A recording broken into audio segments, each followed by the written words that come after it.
Welcome to the Board of Education's November 10th regular session meeting. Please stand as we observe a moment of silence, followed by the Pledge of Allegiance, led by Ms. Satterfield.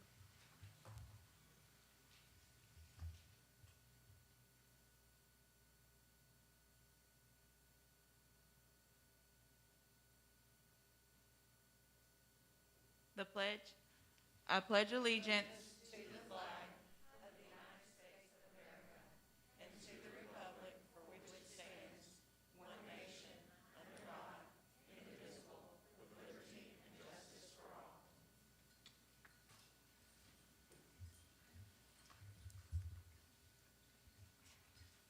So Mr. McMillan is running a little late, but he should be here shortly.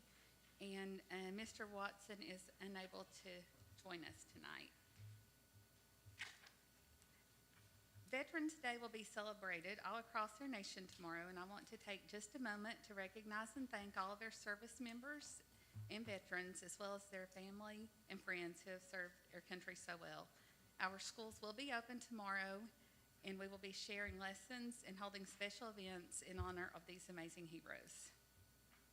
Just a reminder that Knox County Schools will be closed for the Thanksgiving holidays, November 24th through the 26th. We wish a wonderful holiday to all of our students, family, staff, and community. The Joint Education Committee will meet on Wednesday, November 17th at 11 a.m. in the Andrew Johnson Building boardroom. There's also a policy review meeting at the same location that day at 1:30 p.m. Board members, do we have any changes to the agenda? Move to approve. So a motion to approve by Ms. Horn, a second by Ms. Satterfield. All in favor? Aye.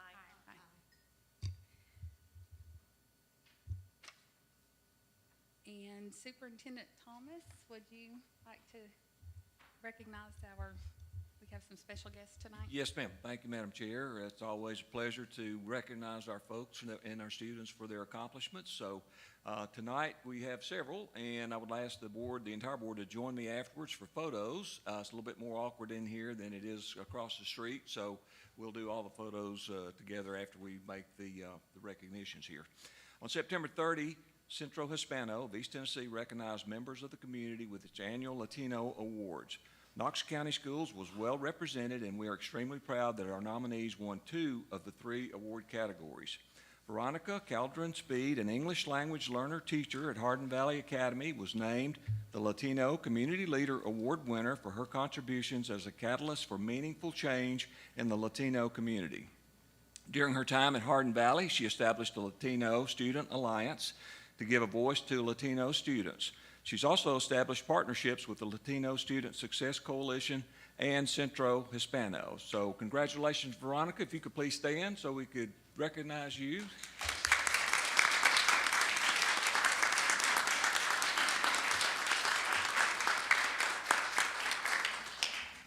Congratulations. And we'll get a photo and have a certificate for you here in just a few minutes. The Welcome Center of Knox County Schools, which serves as a centralized location for our non-English speaking families, was recognized as a Latino Ally Award winner for going above and beyond to serve and further the opportunities of the Latino community. The staff at the Welcome Center works hard to build trust with our non-English speaking families and to provide them with the resources and language support they need to be successful. Congratulations to ELL Supervisor Ina Slisher, Welcome Center Manager Jason Cantrell, and to all of our family community liaisons. So if you folks would please stand so we can recognize you.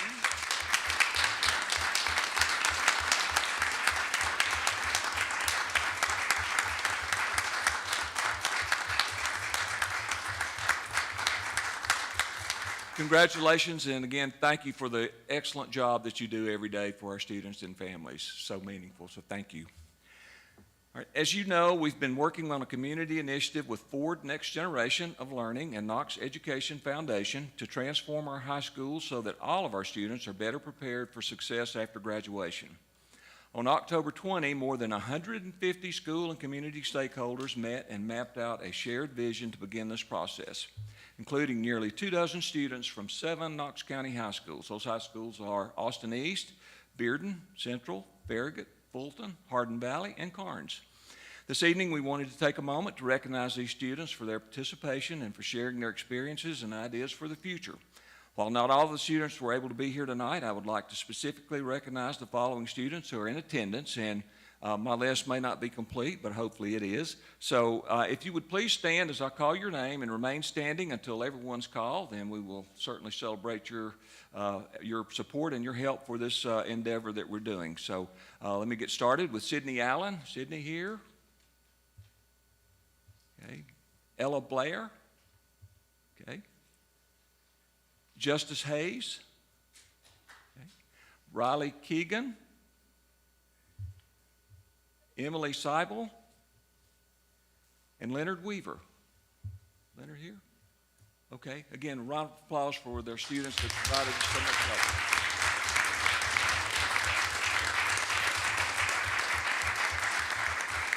Thank you, and I cannot emphasize enough the importance of the student voice in the work that we do, and appreciate each of you for taking your time to give input to this process. So now, we'll do the pictures, the photos in the order of which we did. So Veronica will be first. So board members, if you would, join me in the center, and Veronica.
And we have Robert Gowan and Elizabeth Millsaps here today for our government relations and legislative update. Thank you. Welcome, and thank you for coming. Thank you for having us. Thank you, Madam Chairman, members of the board. We appreciate the opportunity to be here tonight. We have a 25-page PowerPoint that we're going to go through very quickly. And we've done this in Shelby County already, and we got through in about 10 minutes. And what we did is just describe real briefly what the bill does. And if you have any questions, stop us, and we'll try to answer any questions. But before we get into just quick background on CLASS, the organization we represent at the legislature. CLASS is a coalition of the 4 large urban school systems. Was established here in Knoxville in 2006. We represent both the administration and school board members as legislation is going through in Nashville. And since we were here the last time, there have been 4 legislative sessions. The first was held in January. It was a special session to address learning loss. There were 3 bills that were passed. Very quickly, the first bill we call the summer school bill, and that set up the requirements for the summer school classes that were held for the first time this summer under this new law to address learning loss. The second bill is the hold harmless bill on TCAP results for the 2020-2021 school year. And the last bill that passed is a literacy bill that outlines how literacy is taught from kindergarten through the 3rd grade.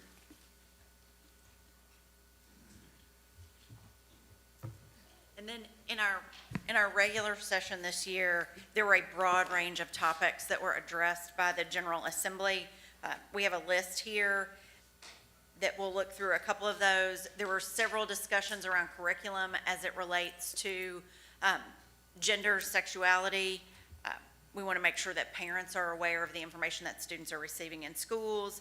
There is specific legislation to require student athletes to participate in a sports team based on their gender assigned at birth.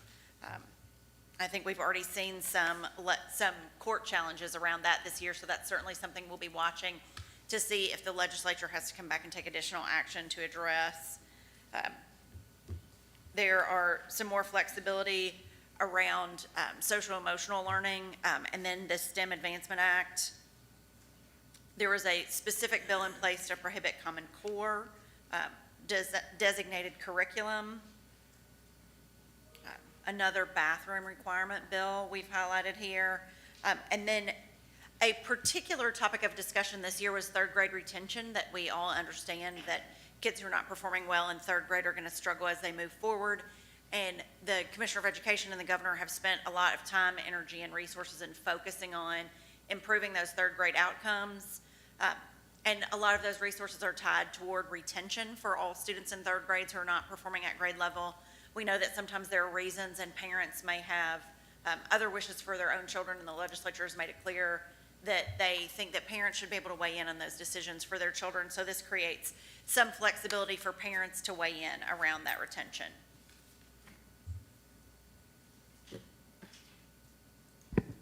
And then during the regular session, we had several bills related to vaccination. Public Chapter 369 creates some exemptions for vaccinations. There was several bills, such Public Chapter 471 related to the Textbook Commission, and that sets up a waiver process.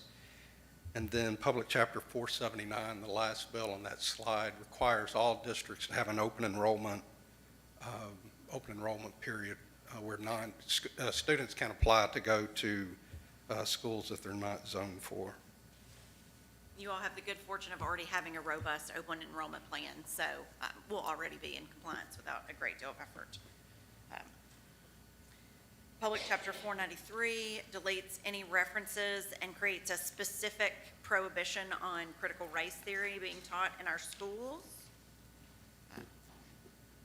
There was a specific component to change the way that charter school employees can participate in group insurance plans to offer more flexibility to those charter schools. Then Public Chapter 490 creates a path by which schools transition out of the ASD. The ASD, as you know, has returned or is in the process of returning schools back to their original districts, and this clarifies that. Public Chapter 398 is another hold harmless bill, and this is related to the ADM loss that almost every district experienced during the pandemic. Last year, there were about 30,000 fewer students who were counted into ADM for the 2021 school year. This bill held districts harmless as far as BEP distribution. I will mention, we'll talk about this a little bit later, there were some very strong feelings, and a lot of statements said that this was the only year that the legislature was prepared to hold districts harmless in this way. Public Chapter 589 allows the per pupil spending to follow the student when they are a resident at a residential mental health facility.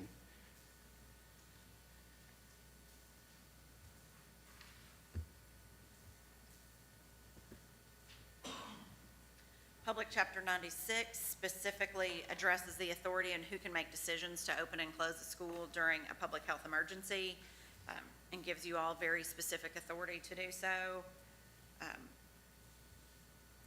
Public Chapter 452 requires that a student who requests privacy in a restroom based on concerns around gender usage has the right to petition a school system and ask for a private restroom facility. Public Chapter 453 requires posted signs if you allow people to use restrooms for their gender of choice versus their gender assigned at birth.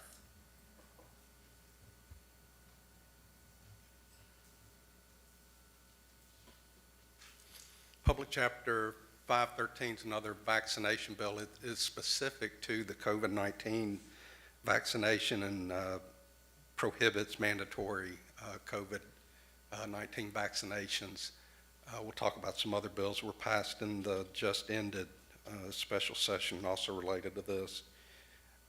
Public Chapter 519 requires districts to post your curriculum on the internet.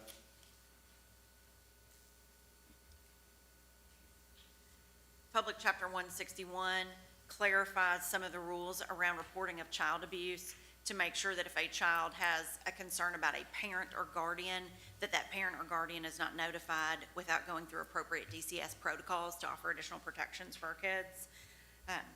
Public Chapter 188 creates immunity for teachers from civil action if a child is injured during an appropriate disciplinary situation. And then if we want to look at Public Chapter 211, creates some flexibility around teacher licensure to allow teachers to teach a subject for a short period of time if you don't have a licensed teacher for that subject. There's a specific definition of teacher for the purposes of teacher raises each year in Public Chapter 248 to make sure that those raises are first prioritized with people who spend more than 50% of their time in the classroom. Public Chapter 261 says that the school is considered closed under certain circumstances for the purposes of how you determine your teacher leave or use of paid or accrued leave time, paid leave time, excuse me. Public Chapter 287 requires training on detection of human trafficking, that's training for teachers. Public Chapter 326 is another bill related to temporary teaching permits.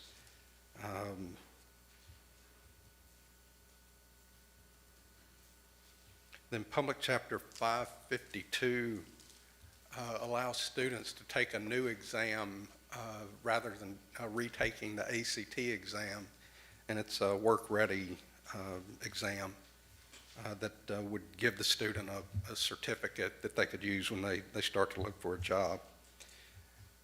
Public Chapter 578 is a new turnaround pilot program. The state's going to identify half a dozen schools, priority schools that will be a part of this pilot. And what they will do is identify a consultant to come in and work with the school for 3 years to try to turn the school around. But that is a limited time on that pilot program. It's also a voluntary program, so it'll be principals who want to have this additional intervention in their building. Public Chapter 595 establishes the Mental Health Endowment Fund. $250 million of the state's rainy day reserve will be used to fund this, and the idea is the earnings off of this would be used to fund mental health programs and projects in local school districts.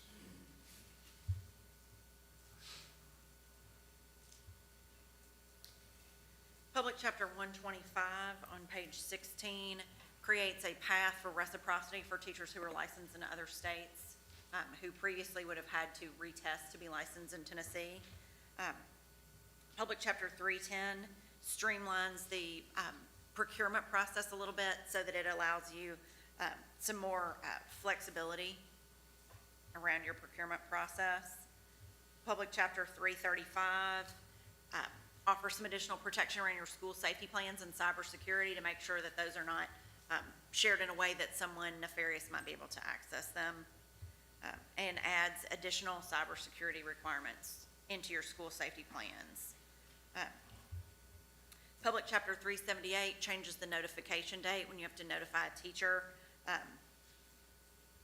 of when they may be dismissed or reassigned at the end of a school year. Public Chapter 417 creates certain exemptions for people with criminal backgrounds who work in schools, and primarily that is something that may have happened 20 years in the past with no further incidents, that the legislature talked very openly about how we all may have made bad decisions in the past but have worked hard to turn our lives around and shouldn't be perpetually punished for that. But that bill does specifically reference a 20-year look back. If the offense is more than 20 years old and it did not involve a minor Or violence. You'd be able to offer that person a job. And I think the last slide we have dealing with the regular session is the budget slide. There's $120 million for teacher salaries, $70 million for BEP growth.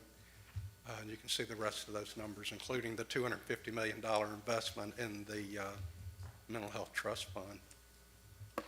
There was also in the first special session $86 million appropriated to help pay for some of the requirements of the summer school.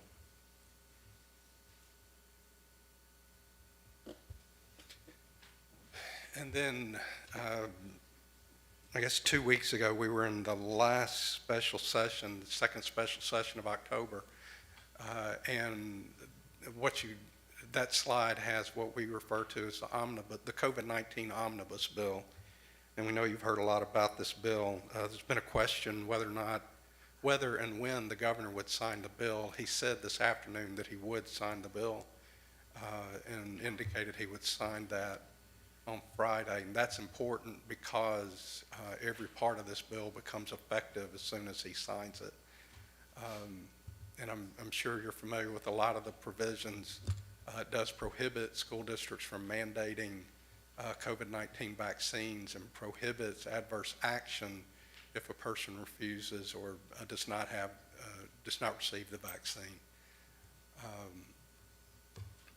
The next issue is mask mandates, prohibits mask mandates unless the governor has declared a state of emergency allowing mask mandates. And also there has to be a 14-day rolling average of 1,000 per 100,000 residents in the county.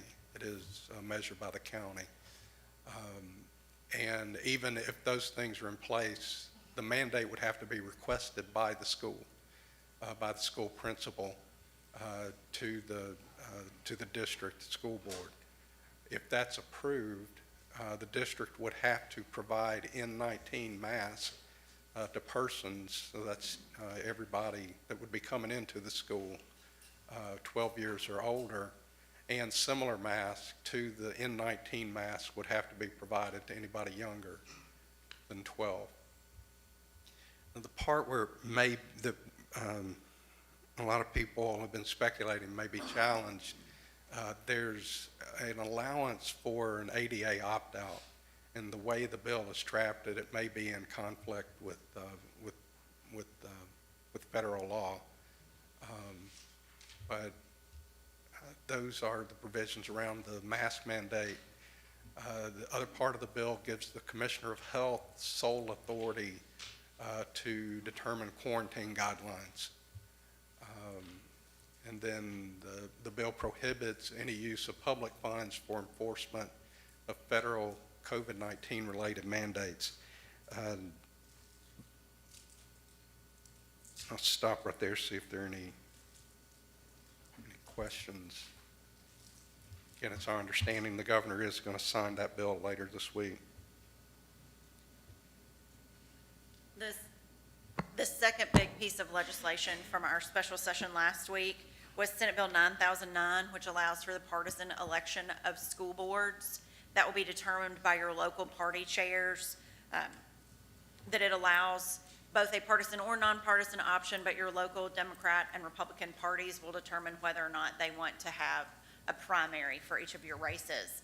And political parties will nominate those candidates based on the rules that they have in their local party. So some may be an elected primary and some may be a closed election within active members of party leadership, depending on how your county is structured.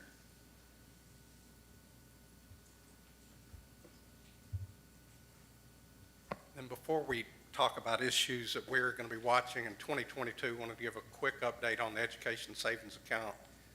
That program is still funded in the state budget. The money's still in the base budget. It has not been spent for the 2 years that bill's been in effect because of the challenge from Shelby and Davidson County. The Supreme Court heard an oral argument in that lawsuit in June. We're still waiting for the opinion. So that is yet to be implemented. So we want to share this list. I think there are 2 more slides after this one of issues that we're going to be watching in 2022. First is the BEP. As you know, the governor has appointed several committees to take a look at redoing the state's K-12 funding formula. And all indications are that they are planning to file a bill in January or February after the work of those committees. And I think there are 2 or 3 more town halls. And I guess the biggest question that's not been answered definitively is whether there will be a significant amount of new investment in K-12. We understand there's going to be a reconfiguration of the formula, but I guess we'll have to wait and see when the governor submits his budget at the end of January to see exactly what's going to be proposed. We've already talked about ADM hold harmless in the bill that was passed back in the spring that did hold districts harmless for ADM loss. It's our understanding from a meeting or some comments at a BEP review committee a couple of weeks ago, there are even more than 30,000 students less in the system this year. So I'm not sure what the situation is in Knox County, but it looks like the students that we lost have not come back, and there are more students that have left the public school system. We're not sure exactly what that number is. In our conversations with leadership, especially in the House, They have indicated that mental health is going to be a big issue that they continue to address.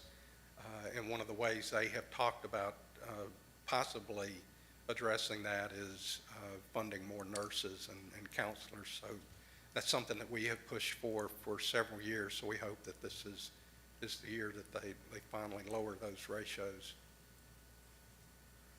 And one issue, I guess a combined issue, the issue of attendance was the subject of a day-long discussion, summer study back in September.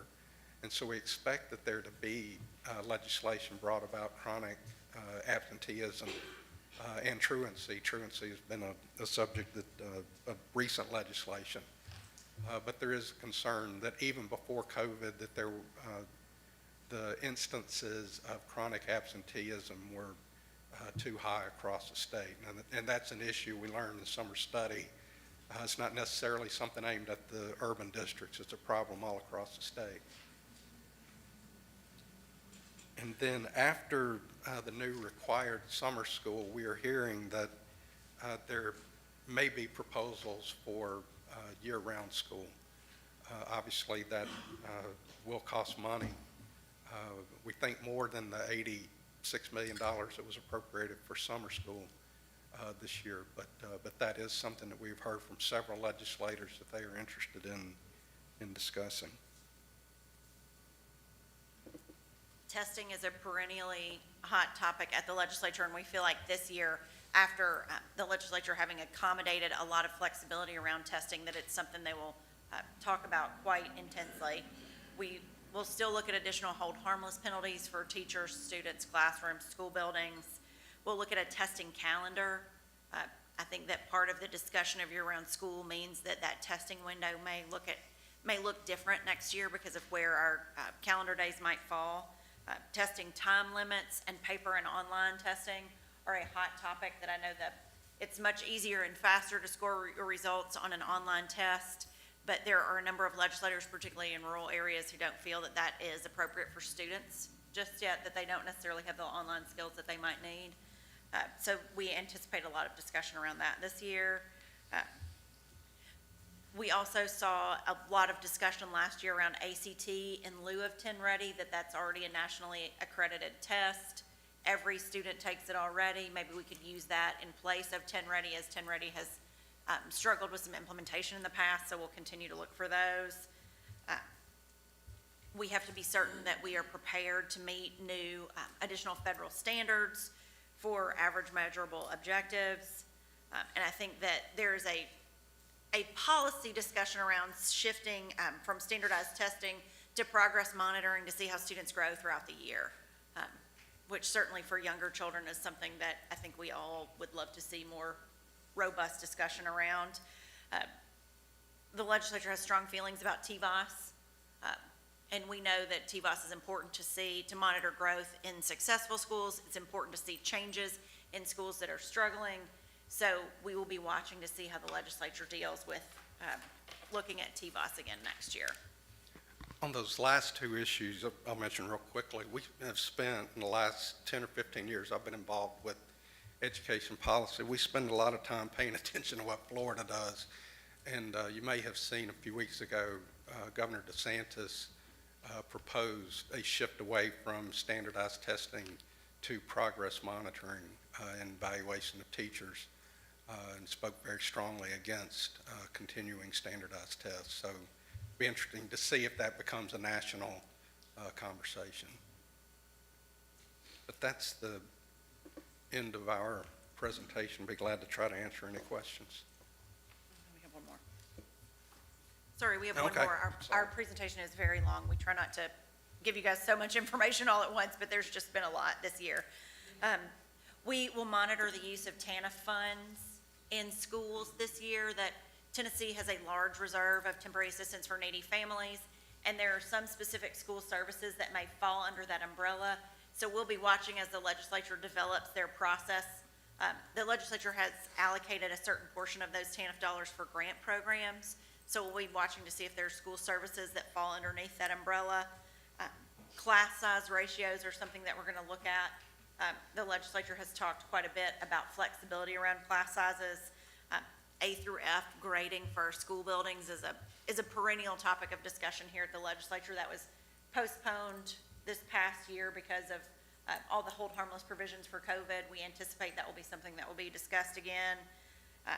State takeover is something that we feel will be a hot topic this year, that there have been a number of legislative leaders who have expressed concerns about individual schools and school districts' COVID policies, and we anticipate them bringing some legislation to try and put more controls on some districts around that, so we'll be watching to see how those fold out. And we perennially list the last two because we know these have been issues in Knox County, particularly the portfolio model for teacher evaluation and required physical education. On required physical education, this is the first school year that law that was passed probably 3 years ago now has actually been in effect. And there were a lot of school districts that woke up in June and realized they were going to have to hire a lot of PE teachers.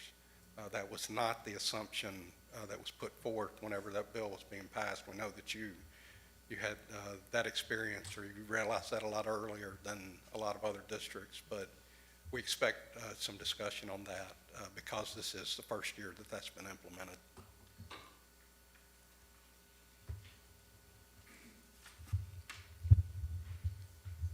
Ms. Horn? Thank you, Madam Chair. I have a question on slide 15. It's Public Chapter 552, the Tennessee Work Ready Opportunity Program. Did you say that there's an opportunity for students to take a Work Ready test rather than the ACT? So the ACT that's currently required for all students to take, there's another option? Is that correct? This would be the second, if they were going to take the ACT for a second time, the second test could be this Work Ready test. So they do still have to take the ACT? Still have to take the ACT one time. Okay, all right, thank you. Ms. Owen? Thank you, Madam Chair. I just want to make sure everybody understands that while this is a lot of information, the bills that they follow for us each year, there are hundreds of them, literally. And they follow those bills and look at all of the possible implications for our large four school districts. And they meet with us, with representatives from those large districts every Friday to find out if there are other implications that maybe they are not aware of. And we all can discuss those and determine what our priorities are to really let our legislators know how those bills can impact our school districts. So the work that they're doing for us is really huge. I'm not sure we would ever be able to follow those hundreds of bills on our own. So it's really greatly appreciated, and thank you for traveling all the way here tonight. Thank you. Ms. Henderson? Thank you, Madam Chair. Thank you so much for coming tonight. I know that we, have TSBA as the service, and I know the work that you put in, but I am curious for my own records, like, what is the cost of your services to KCS? Like, what do we pay you guys? The cost of our annual fee, we charge each district $37,500. Thank you. And it's been that since we started working for you in 2009.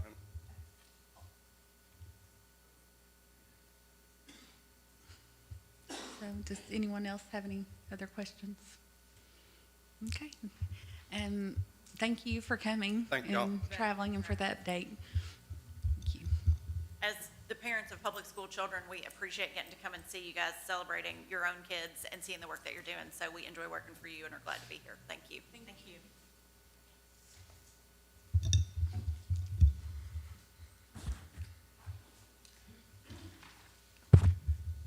So moving on to the regular agenda, just a reminder that the board had a detailed discussion on all agenda items at the September 29th work session meeting. And Ms. Coatney, we will turn it over to you for the agenda. Item 8, consent agenda. Second. So a motion by Ms. Satterfield, a second by Ms. Horn. Any discussion? All in favor? Aye. Any opposed? Motion carries. 9A, approve second reading of Knox County Board of Education Policy D100, Fiscal Management Goals and Objectives as amended. So moved. Second. So a motion by Ms. Babb, a second by Ms. Horn. Any discussion? All in favor? Aye. Any opposed? Motion carries. 9B, approve second reading of Knox County Board of Education Policy I-121, Enrollment in College-Level Courses as amended. So moved. Second. So a motion by Ms. Babb, a second by Ms. Horn. Any discussion? All in favor? Aye. Any opposed? Motion carries. 9C, approve second reading of Knox County Board of Education Policy I-130, Work-Based Learning as amended. So moved. Second. So a motion by Ms. Babb, a second by Ms. Horn. Any discussion? All in favor? Aye. Any opposed? Motion carries. 9D, approve second reading of Knox County Board of Education Policy I-140, Homebound Instruction as amended. So moved. Second. So a motion by Ms. Babb, a second by Ms. Horn. Any discussion? All in favor? Aye. Any opposed? Motion carries. 9E, approve second reading of Knox County Board of Education Policy I-171, Interscholastic Athletics as amended. So moved. Second. A motion by Ms. Babb, a second by Ms. Horn. Any discussion? All in favor? Aye. Any opposed? Motion carries. 9F, approve second reading to rescind Knox County Board of Education Policy I-180, Adult Apprenticeship Program. So moved. Second. So a motion by Ms. Babb, a second by Ms. Owen. Any discussion? All in favor? Aye. Any opposed? Motion carries. 9G, approve second reading of Knox County Board of Education Policy I-190, Organization for Instruction as amended. So moved. Second. So a motion by Ms. Babb, a second by Ms. Owen. Any discussion? All in favor? Aye. Any opposed? Motion carries. 9H, approve second reading of Knox County Board of Education Policy I-210, Textbook and Instructional Materials Selection, Distribution, and Care as amended. So moved. Second. So a motion by Ms. Babb, a second by Ms. Owen. Any discussion? All in favor? Aye. Any opposed? Motion carries. 9I, approve second reading of Knox County Board of Education Policy I-250, Off-Campus Trips as amended. So moved. Second. So a motion by Ms. Babb, a second by Ms. Owen. Any discussion? All in favor? Aye. Any opposed? Motion carries. 9J, approve second reading of Knox County Board of Education Policy I-290, ESL Program Policy as amended. So moved. Second. So a motion by Ms. Babb, a second by Ms. Owen. Any discussion? All in favor? Aye. Any opposed?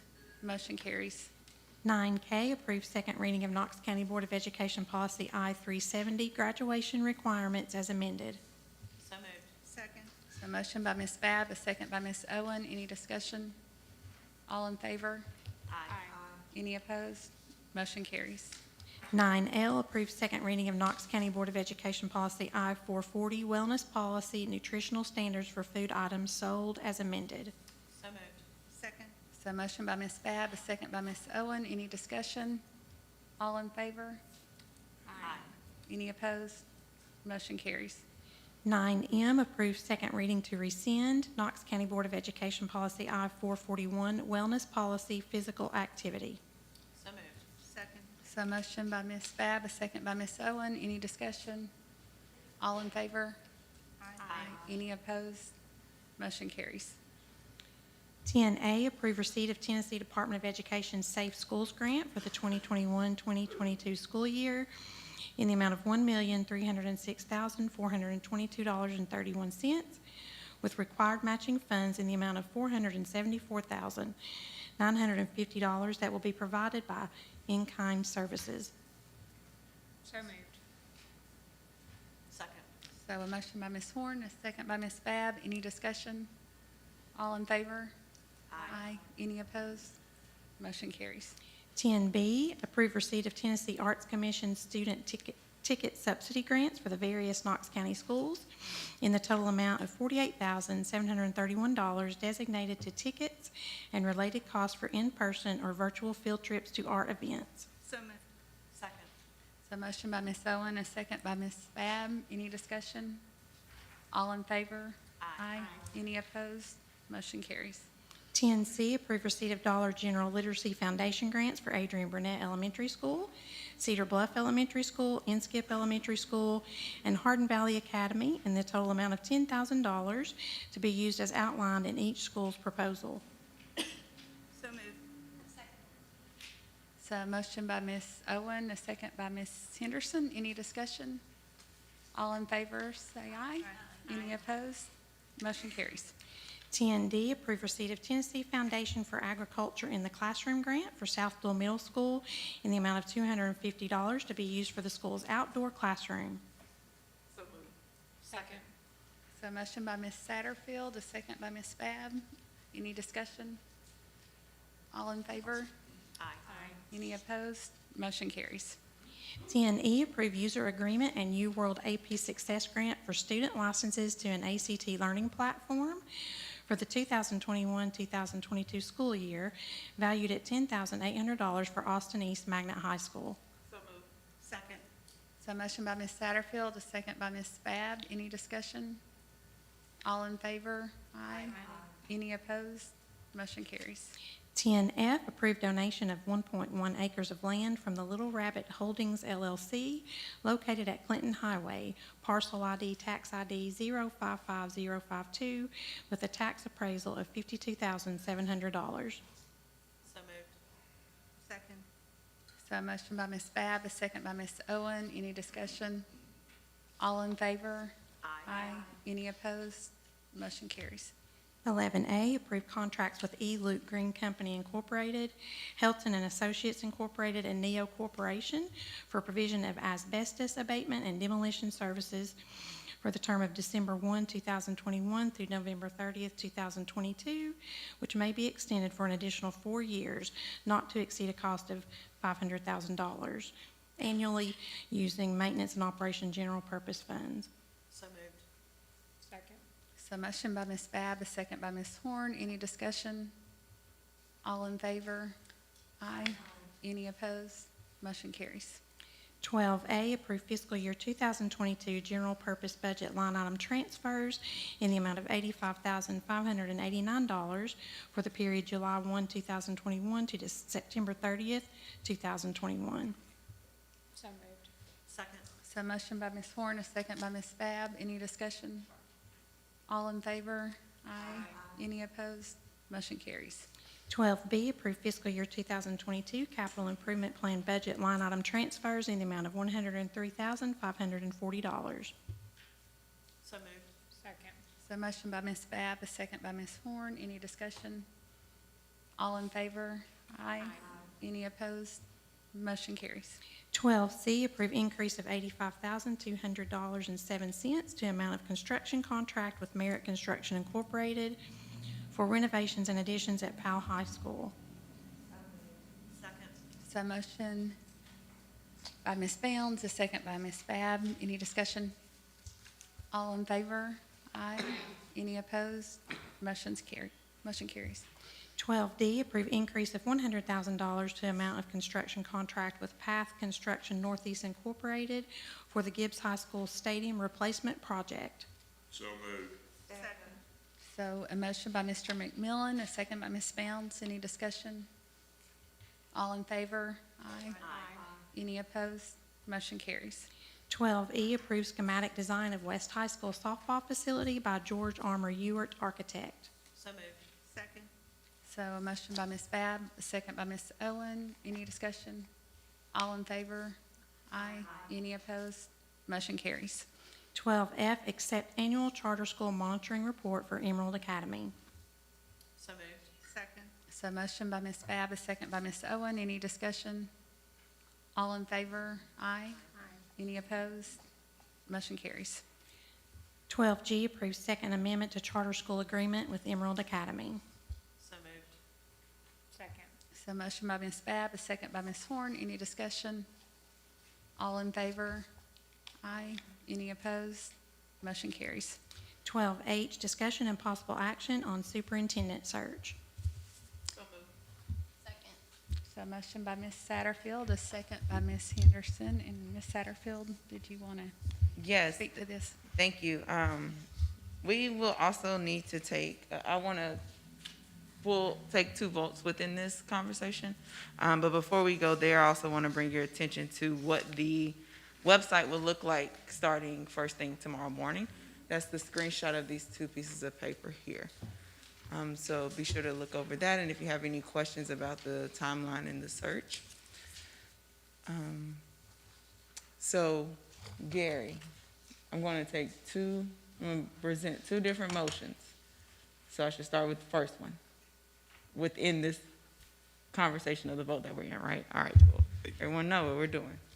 That's what I would recommend. I mean, you could just take one vote, but if somebody wanted to tweak one or the other, it's just cleaner to do Okay. 2. Yeah. So my first motion that I would like to make is that I move that we approve the recommended community meeting schedule. Second.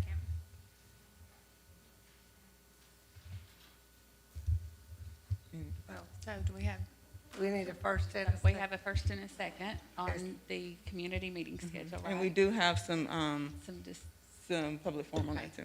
Can we know what the second motion is since Oh, the second motion is approving the timeline, the whole timeline. okay, I just wanted to make sure I knew what the 2 different ones were. So I want to take out the community meeting and vote on that and then vote on the timeline. Gotcha. Okay. Okay. So do we have public forum on the community meeting? So we have public forum, I apologize for that. We do have public forum for the superintendent search altogether. So should I withdraw my motion to do that first? No? Okay. So we have 2 people for public forum. First, we have Helena Rego.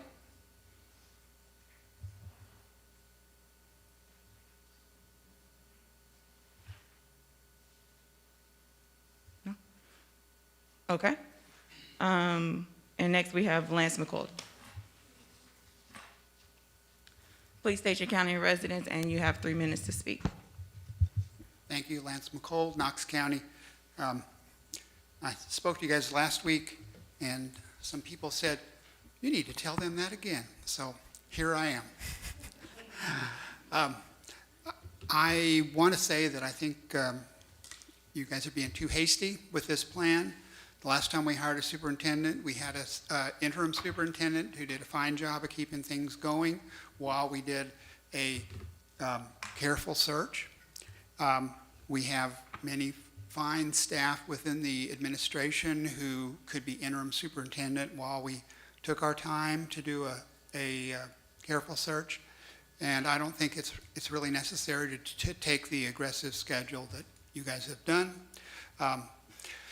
So that's my recommendation. You know, I don't know, it's the old saying is, you know, you decide or act in haste and you can regret at leisure. So I would encourage you to think about whether you really need to do all this fast. I think that's the only thing. I guess I do want to tell you that no, that's enough. Thank you. Thank you. So that concludes public forum on this agenda item. Patty has a question. Patty? Oh, I'm sorry. So Ms. Owen, Could you talk to us a little bit about how the meeting schedule is expected to work during that day? I've heard from several classified employees who are concerned about that being at 1:30.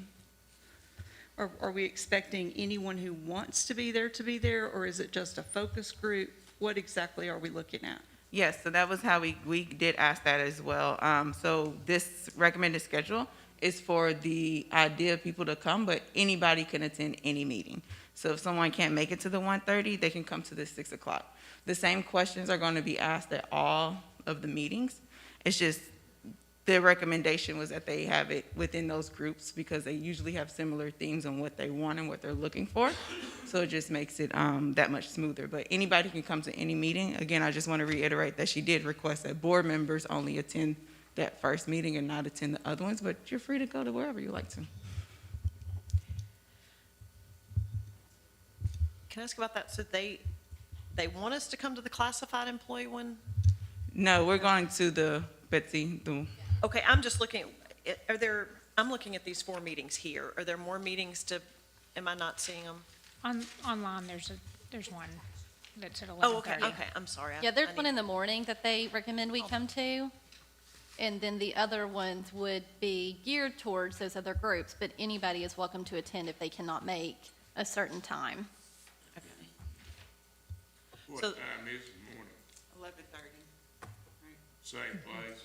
Yes, all the meetings will take place in the same location. So the 11:30 through the 6 o'clock meetings, all of those are open to anybody that wants to attend them? Is that correct? I mean, like the one that says 1:30 classified employees, any classified employees that want to come can come to that, is that correct? Correct. Okay. And for anybody, and if people want to go to multiple ones, they can as well. Like, it's open. These are, again, it's segmented out like that because she said that usually themes come out of the same like-minded people within the group, so it just made it easy to break it down like that. But people are welcome to come to all the meetings. Ms. Horn? Thank you, Madam Chair. Would it make more sense to switch the 1:30 and 3 o'clock, do classified employees at 3 o'clock and central office supervisors and principals at 1:30? Because at least that would possibly, classified employees at an elementary school at least may have an opportunity to attend one, but if at 1:30, it's gonna be really hard for them to attend. Was there any thought as to, from the committee, as to why the schedule was in this order? Ms. Bound? Thank you, Madam Chair. Actually, because I have worked in the system, I asked that question and I was concerned. And Ms. Grissom said that actually this is when they normally do the classified, and it in the past has been the best attended of all of the meetings that were held that day. So I think she did bump it up maybe, or drop it down 30 minutes one way or the other. But her experience has been that the classified staff are the best attended meetings at this time. Interesting, okay. And do we have a location on these meetings yet? Yes, so I have been in contact with Knox County, and the Public Works Building on Baxter Avenue has a large space for us that they're willing to accommodate us and keep the building open longer. That way, it's centrally located to all areas of Knox County. And I believe it's on a bus line, is that correct too? So that way, people can utilize that transportation. Is there plenty of parking, do you know? Yeah, yes. Okay, thank you. Mr. McMillan? Thank you, Madam Chair. Just a comment in reference to what you were talking about as far as classified and when would be best to get them to come. And this certainly is not meant to belittle anybody by any means, but it's just human nature that I think if you had them come while they were basically on the clock rather than at close to the time they were going to get off from work, well, they, a lot of people would think, well, I'm tired from the day, I'm going to go on home, there'll be other people there. I guess what I'm saying is that if you had it, then you would get better attendance, in my opinion.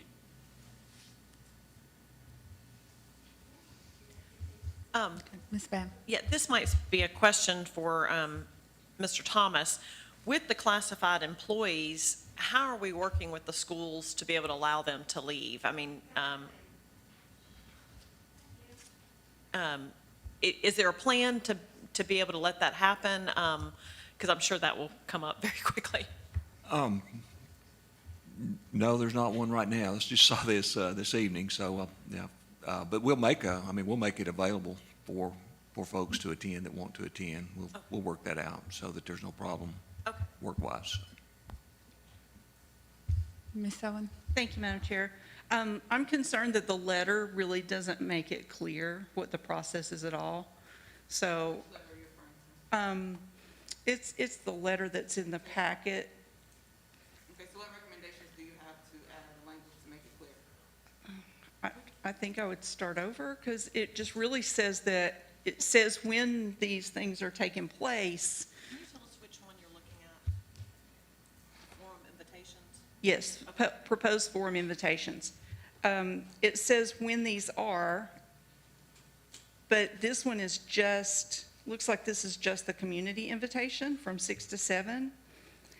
And it's not really clear that they could come to one of those others. It's not, I think our staff is going to be very confused about when they are to be where, if they want to give their input. So if you go down to the second one that's on the list, it gives a sample invitation, and I'm open to whatever recommendation, and I would like for us to make that today. So whatever you think to clean it up, let's clean it up. Well, I think if we're going to get specific about it, the location is not here. It also doesn't say that they could come to a different one if it was more convenient. So if that could be cleared up, that would probably help quite a bit. Yeah, I agree that we need to be more specific about, this is put in there, this is a suggested time, because it will be more geared to those people, but they are welcome to come at another time. And I guess for like our employees, like classified employees, if they are gonna have to get off work, I guess I feel like there need to be some instructions going out at that time for I guess it's the 1:30 people that are the biggest concern. Central office, I guess, is a little bit different, probably worked, but especially for that 1:30 time, I think if we're gonna put it out there, there have to be instructions on how they would actually go about being able to come.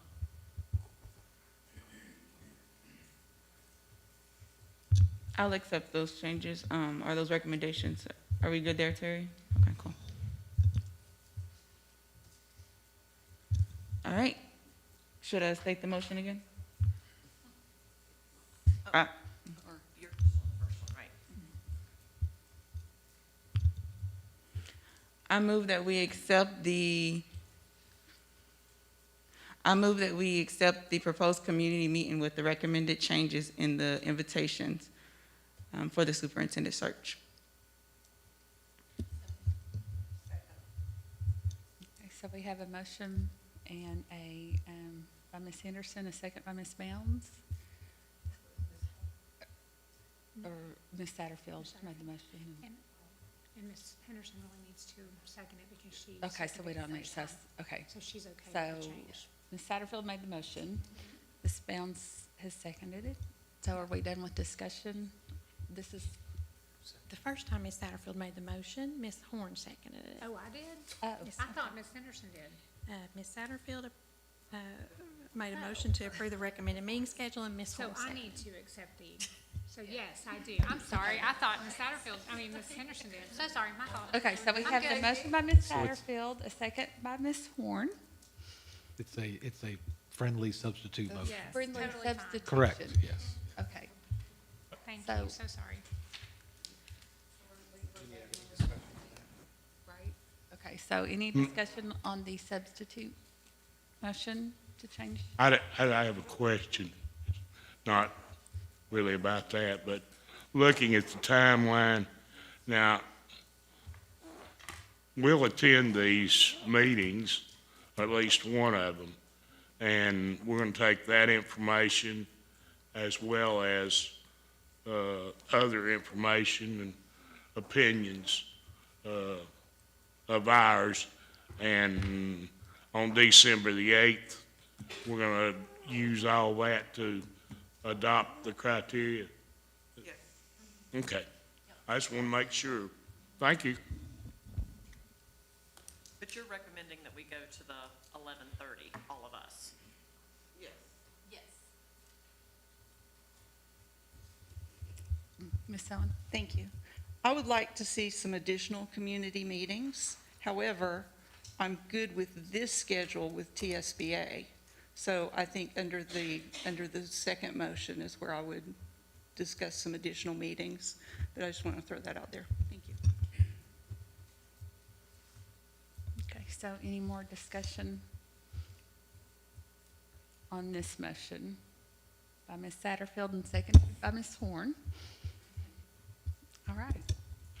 Yes, Mr. Jim. Thank you, Madam Chair. Just a clarifying question. If students want to participate in this discussion for this new superintendent, they would go to the 6 o'clock community forum, correct?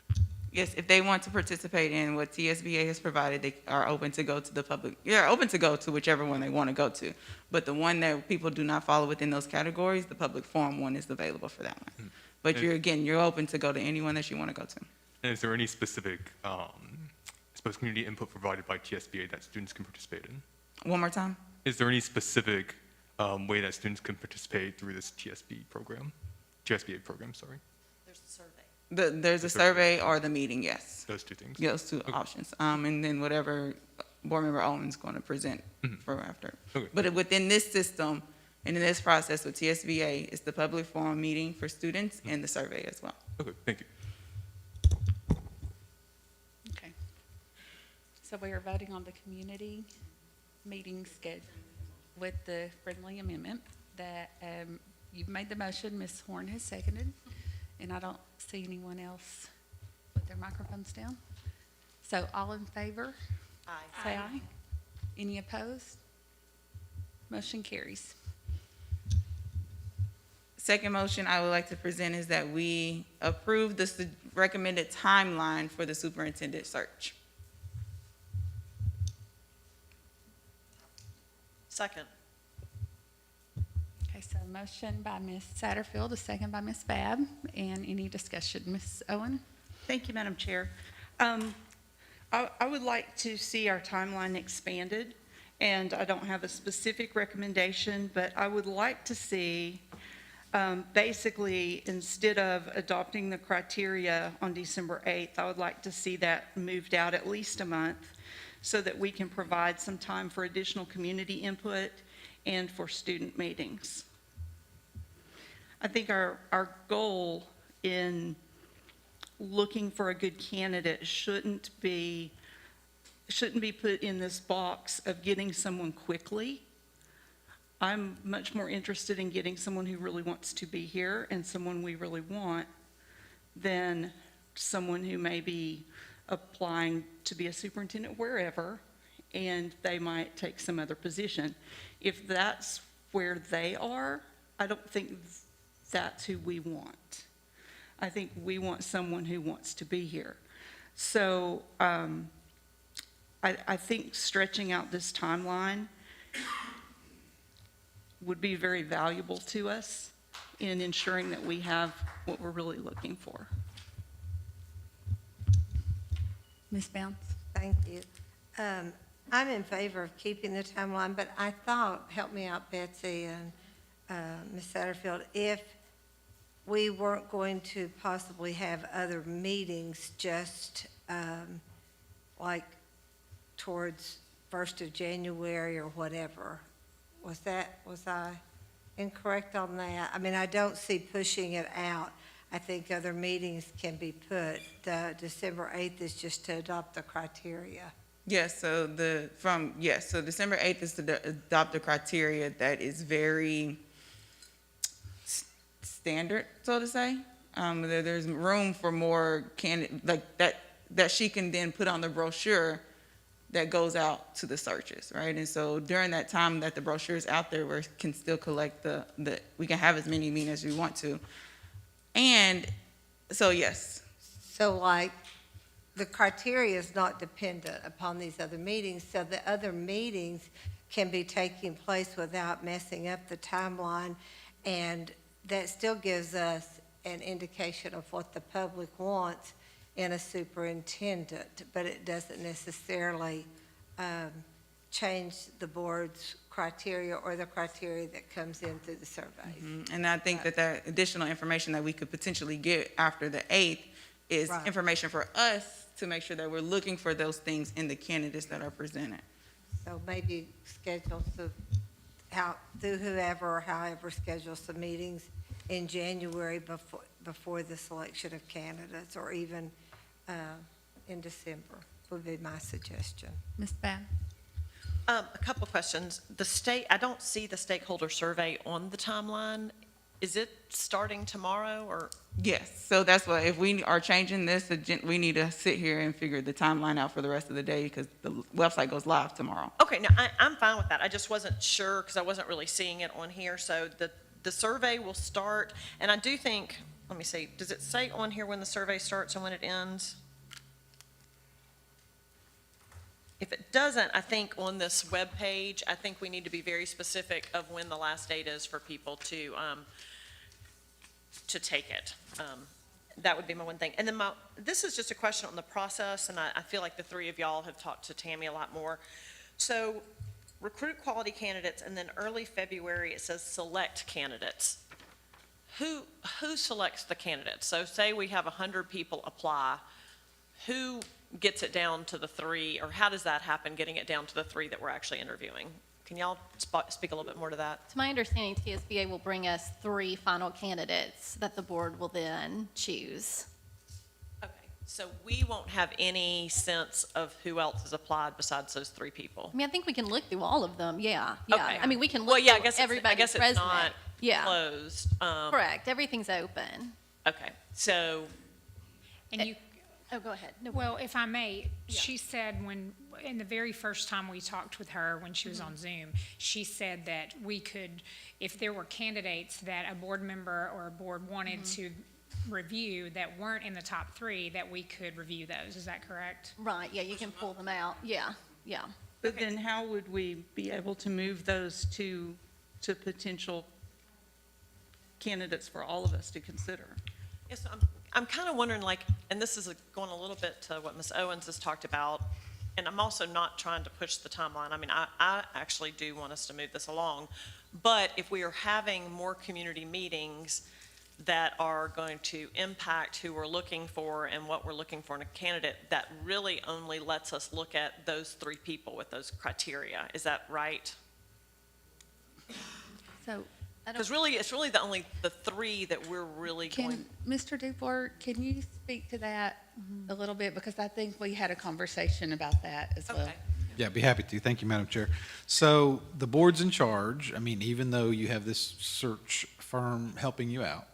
And this happened the last search, as a matter of fact, because there was a certain number, and I forget whether it was 3 or 5, I apologize, but I mean, you know, there were a certain number of finalists, so to speak.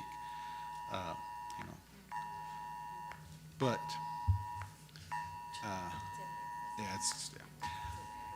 yeah. Okay.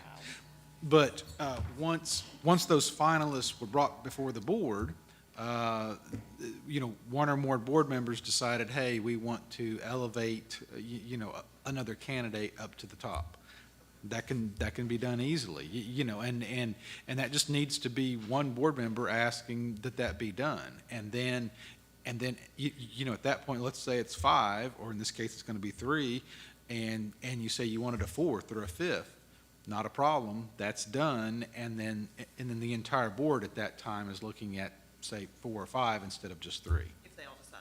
Okay, I mean, I don't really have a problem with this, I just kind of want to understand it better. Ms. Warren?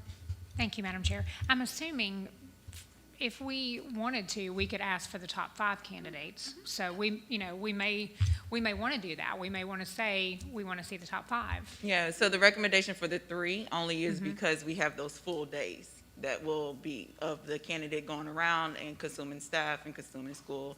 But we can absolutely do 5. And then we'll have 5 days of board. So each candidate, if we did 5, Okay. each candidate will then come and present to us, which will be 5 days. Right, so that is a lot if we Or- get 5. I almost didn't even know if we could do, we get their top 5 recommendations, and as a board, we make the decision which 3, to feel like we have a little bit I think more that's a good idea. ownership Right. of the 3 that move Yeah. forward. I like that idea. That maybe would make me feel a little bit better, that it's a little broad. And, you know, there might not be, I've done some searches for other things before, and I mean, sometimes you don't have 5 that really get to that top thing, but I think that, you know, I think it would be nice if there are 5 that are worth considering, that we're not having an outside group make that decision for us, and it could come to us, and then we ideally come down to 3. And honestly, if my thought would be, is if we are as a group having trouble bringing it down to 3, we interview how many we think are really needing to interview. I mean, I don't want to limit us because of days, but I think have the objective of only doing 3 days of interviews. But don't cut somebody out just because of a 3-day limit, would be kind of my suggestion. That's just something I would suggest. And Ms. Bounds, I don't know if you or Mr. McMillan. Okay, and I'm sorry, I have that one question, Okay. but I have a couple other things. Okay. Thank you. Okay, and I think that's a good suggestion. So just a couple of things. I think that we should go forward with the timeline that we have. I would not be opposed to additional community meetings in January because I think the criteria that we're coming up with that we'll vote on in December is not going to vary tremendously from the criteria that we had the last time we did a surge, because it's a very high, it's pretty high level. So I think we're looking more from community members for additional comments on characteristics and things that are more, that we can certainly take to, into consideration as we look at those candidates. So I do think that if we want to schedule additional community meetings, I don't think that, moving any later in December is going to benefit us. I mean, I think as we have, anytime we have community meetings, we have so few people that attend that maybe if there are additional people who want to participate, maybe it would be better to offer one in January because it's at a different time rather than in December.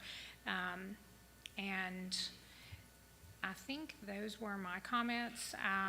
The other thing too that I just made a note of that, TSBA is, I think we've hired them so that we can lean on their expertise in this process. And if this is the time interims that they are used to working with them within, I think that's probably tried and tested. So I think we need to trust their timelines and their intervals. So I think those are my comments. Thank you. Ms. Bounds? Yeah, thanks. Virginia, I'm glad you raised that point because we spent quite a bit of time addressing that. And if you've ever done a search like that or even doing our student rep, sometimes you'll see a gap, like you might have the first 10 candidates are really close in scoring, and then there's a drop-off, and then wherever, or the top 5 be really strong, and then there's a natural break. Right. So we talked to Ms. Grissom about that, and she was willing to take that into consideration, looking at where those breaks occur in the quality of the candidates, and certainly bringing 5 if necessary. She just said that typically it works better with a top 3, but I think we could, and I think she indicated that that would be one of the things they looked at. So, like to your point, if you had 5, you're not going to knock one out just because you're asking for 3. If there were 5 that were really close in all of their expertise. I do think, and I've never done anything as high level as this. This obviously will be the most important search I ever do, but I do not, because I think it gets very subjective at that Right. point. When you get those people that are at the top level, and if we just say 3, so I do like having, I don't mind shooting for 3, I just want the flexibility of sort of having that. If there are 4 that are just sort of very even, I don't think we should sort of knock one out because we're limiting 3. And that's what she indicated to us when we met with her. Okay, So. thanks. I just appreciate having that Yeah. flexibility. Mr. McMillan? Thank you, Madam Chair. Just in reference to what was said there about, I don't really have a problem with the timeline, and you can have all the community meetings that you wish, but remember, once you get into this December, the holidays, you're gonna have trouble getting people to come, in my opinion, to come out. It's gonna be difficult any time you do it, but it's more difficult then. And, of course, I don't know if this would interfere with anybody that would genuinely want to come and express their opinion, but, on Tuesday nights, we'll have high school basketball games all across the county. Now, we also have them on Friday, but we're not gonna do it on Friday. You wouldn't get anybody on Friday night, practically, but, I want clarification on a couple of things here. We're gonna interview the candidates in mid-February. We're gonna select them in early and then interview them in mid-February and late February what does that begin second phase of consideration mean? Does that mean narrow it to, is that where we're gonna narrow it down to a certain number or what? I don't know what that phrase means in reference to this. Yes, that's exactly what that means. So that 23rd date is, these are the candidates, let's start doing the interview, up to 5, but those 3 days are during that time. That you will then, we will make that vote. That's the time that the board votes on that, other candidates, yes. Okay, and late February at that particular thing, we're gonna vote. One candidate at a time, yeah. Well, I mean, you said one candidate at a time. We'll interview them all one at a time, and then we'll follow that up with voting. So from my understanding, the 15th, 16th, and 17th is when we will interview them, ask all the questions. And then on the 23rd, that's when we'll have another meeting to make our vote. And so that'll be all the conversations. I guess the candidates could be here, but that will be our discussion on who we will move Why forward. you put it on this? How would you like it to be read? Well, I mean, I just would like to see, I didn't look on that, what y'all talking about that, I didn't even know it was on there. As far as the timeline to the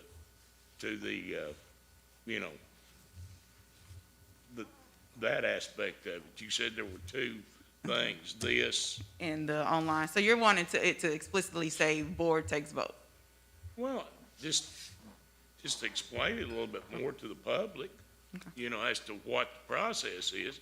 This, it looks really simplistic. It looks like we just, to me, now it's just me, maybe it's just me. So on the bullet point where it says begin phase 2 of consideration, clarify that on what that actually means. Yeah. Okay. I mean, you sort of clarified it, but, but do you think the average person in the public out here would understand if they saw that? I think it should just say board vote on candidates. Well, if that's what you're gonna do. Yeah. Interview and then, following interviews, vote. No problem. We don't have to be real deceptive here. We want them to understand, I would hope. And one other thing, and I want to ask, it says, early March, offer contract, mid-March announcement. What's that like? You gonna give them a week to think it over, or how many days are you gonna give it? 3 days? 5 days?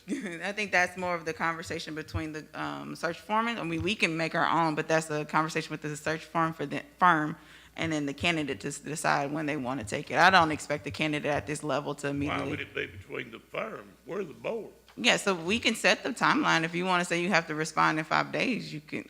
This is the opportunity for us. I would think, I don't care. I just want to know. And I think we should set the timeline. Okay. So let's do it. Not the board, not the firm. Okay. But, So what date would you like? It doesn't matter to me. 5 days. Okay. Well, I would think 5 days you could decide whether you want a job or not. You want the job or you wouldn't apply for it. Mr. McMillan, do you think it would be acceptable to vote on when we approve that candidate, that we could decide when we want to know? Could we do it at the same time? That's fine. That's Okay. fine. I'm just saying that it looks like it's been left out here kind of in the open spacey a little bit. So that's to me. what I would propose. Now, Maybe that may just be me, and if it is, I apologize. But Okay. So, Ms. Owen, did you? Thank you, Madam Chair. I agree with Mr. McMillan. I would like to see actually on the website some explanation of what everything means so that there is some clarity for the public to understand what's going on. If we are not going to consider extending the timeline at all, I would like to see some kind of student forum prior to adopting criteria on December 8th.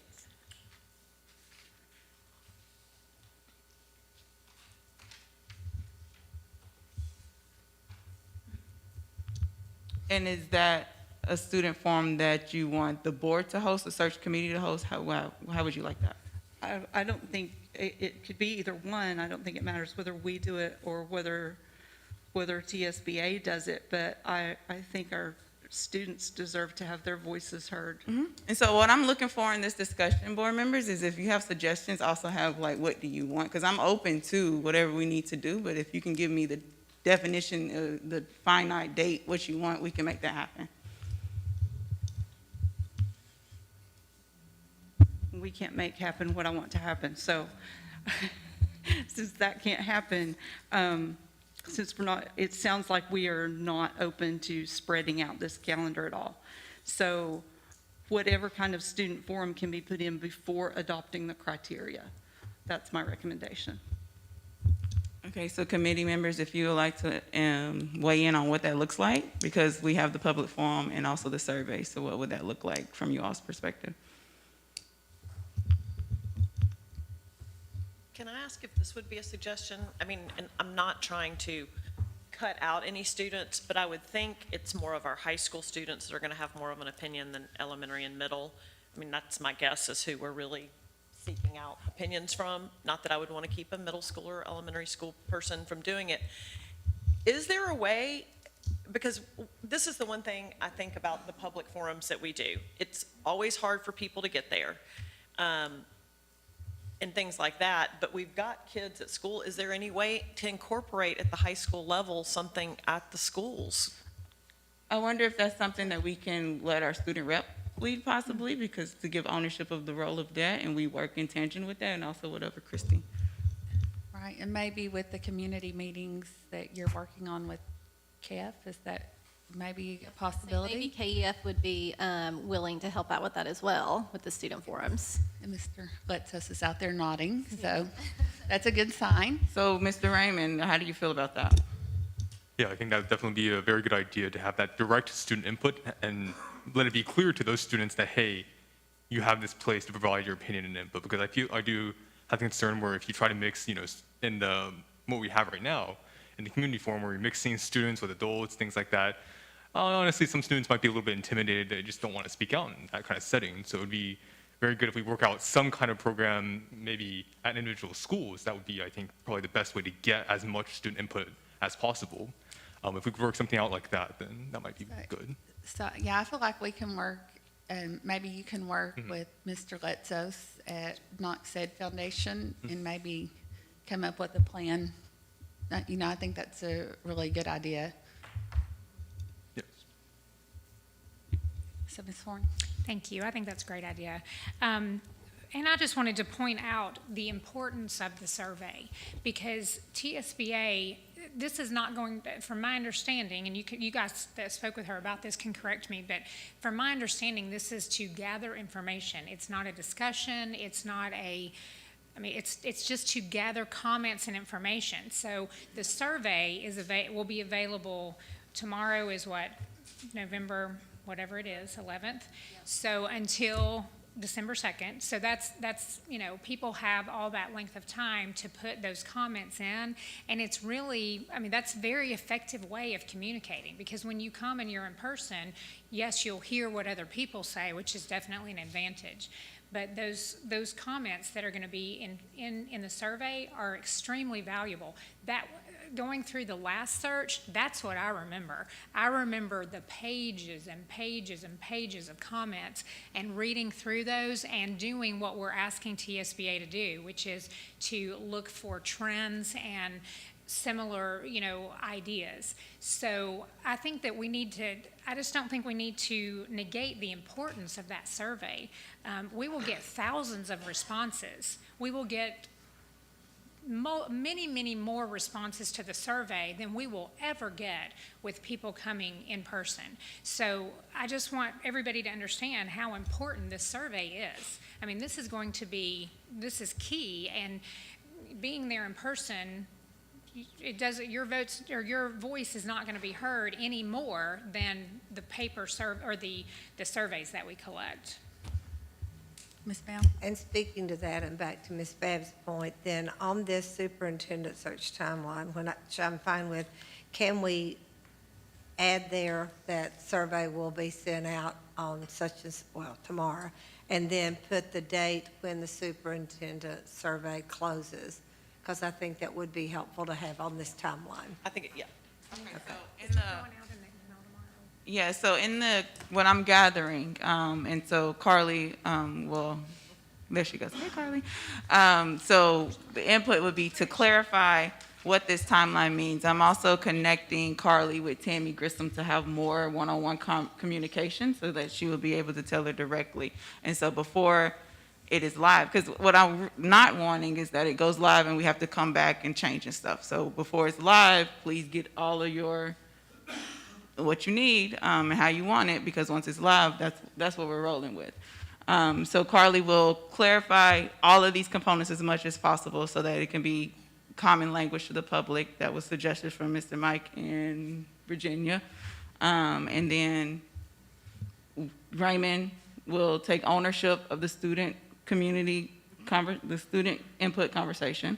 So we're leaving that to you, Raymond. Okay. What else? Okay, I have a couple of things. One of them is very personal. I know at the last meeting, I had on the dates that we were gonna do the interviews, and then tonight is, maybe we talked about it last week, but I didn't hear it last week, the date that we were actually gonna do the voting, which is February 23rd, and I actually am getting on a plane that morning. I didn't know if there's any way we could do it on the 22nd. I would really like to be a part of that vote. That's just a personal request for me, if we could consider that. I wouldn't have made my flight if I had known at the time. So if we could consider that, I would appreciate it. On the survey, can we just make sure it's offered in Spanish and translated in Spanish? I just want to make sure that we are offering that.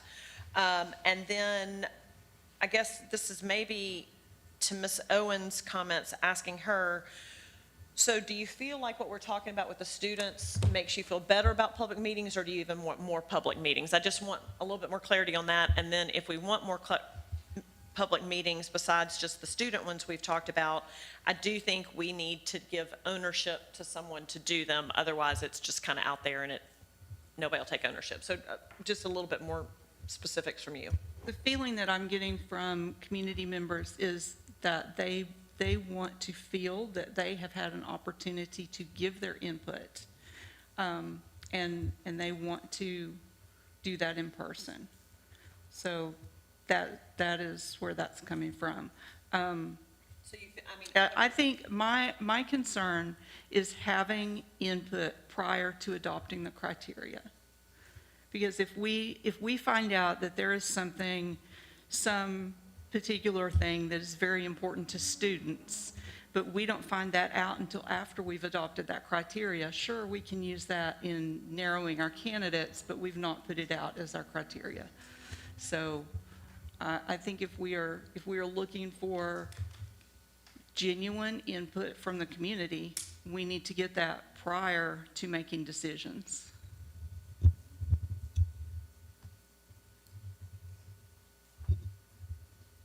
Ms. Bounce?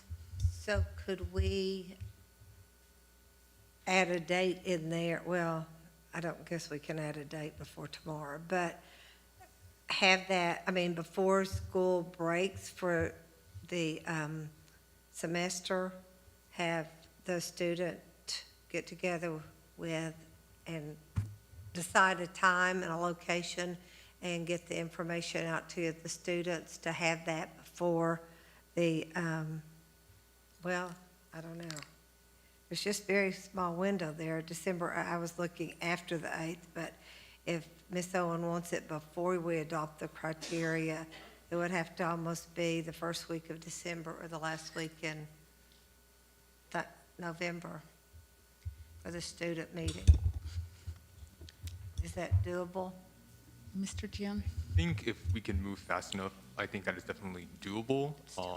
I guess my concern would be if we did move that fast, there is a possibility that some information might not get out there to where students know about that, know that this is occurring. And so if they don't know about it, then they're not going to be able to participate in it. So that would be one concern I would have if we did hold those meetings end of November, beginning of December. But I think it's doable. Ms. Horn? Thank you, Madam Chair. Okay, so if you look at the next item, the job description that we used the last time we did a search is listed there. So my question is, when we adopt what we're going to adopt on December 8th, what exactly are we expecting to adopt? Because this document has the job summary, the essential functions, the duties and responsibilities, which I wouldn't think any of those would be different than what we were looking for prior. I mean, there may be some tweak, but those are expectations of the job. And then it lists education and experience requirements, which the last time we had this discussion, that was really the big thing, was the education and experience requirements. Those were the things that we had some conversation around. So in addition to this type document, what is it that we are expecting to approve on the 8th? So we probably will approve all of that same, unless there's a lot of information that says we want somebody with the higher education, like terminal degree, right? Unless that's a robust information. But also on the 8th, she's coming to report out what she gathered from the community meetings and the survey. So it's going to be a full report, but the adoption of criteria, I don't imagine, unless somebody's really passionate about that, or we get a lot of input that says that criteria is going to change, because our criteria is aligned with what the state requires, and it's also very vague to make sure that we are able to get as many candidates as possible. So, right. So I guess my question is, what do we expect? I'm not sure what else we're gonna, how we would, because when you put an advertisement out to, with a national firm, you're gonna have this exact kind of thing. So I'm just not sure what else we're going to get. I think that we will get personal type characteristic comments from community members, and I think that's what we want. We certainly want that. But I'm just asking for December 8th, for the purposes of TSBA, having something that they can then use to create a brochure, which that would include information about Knox County even.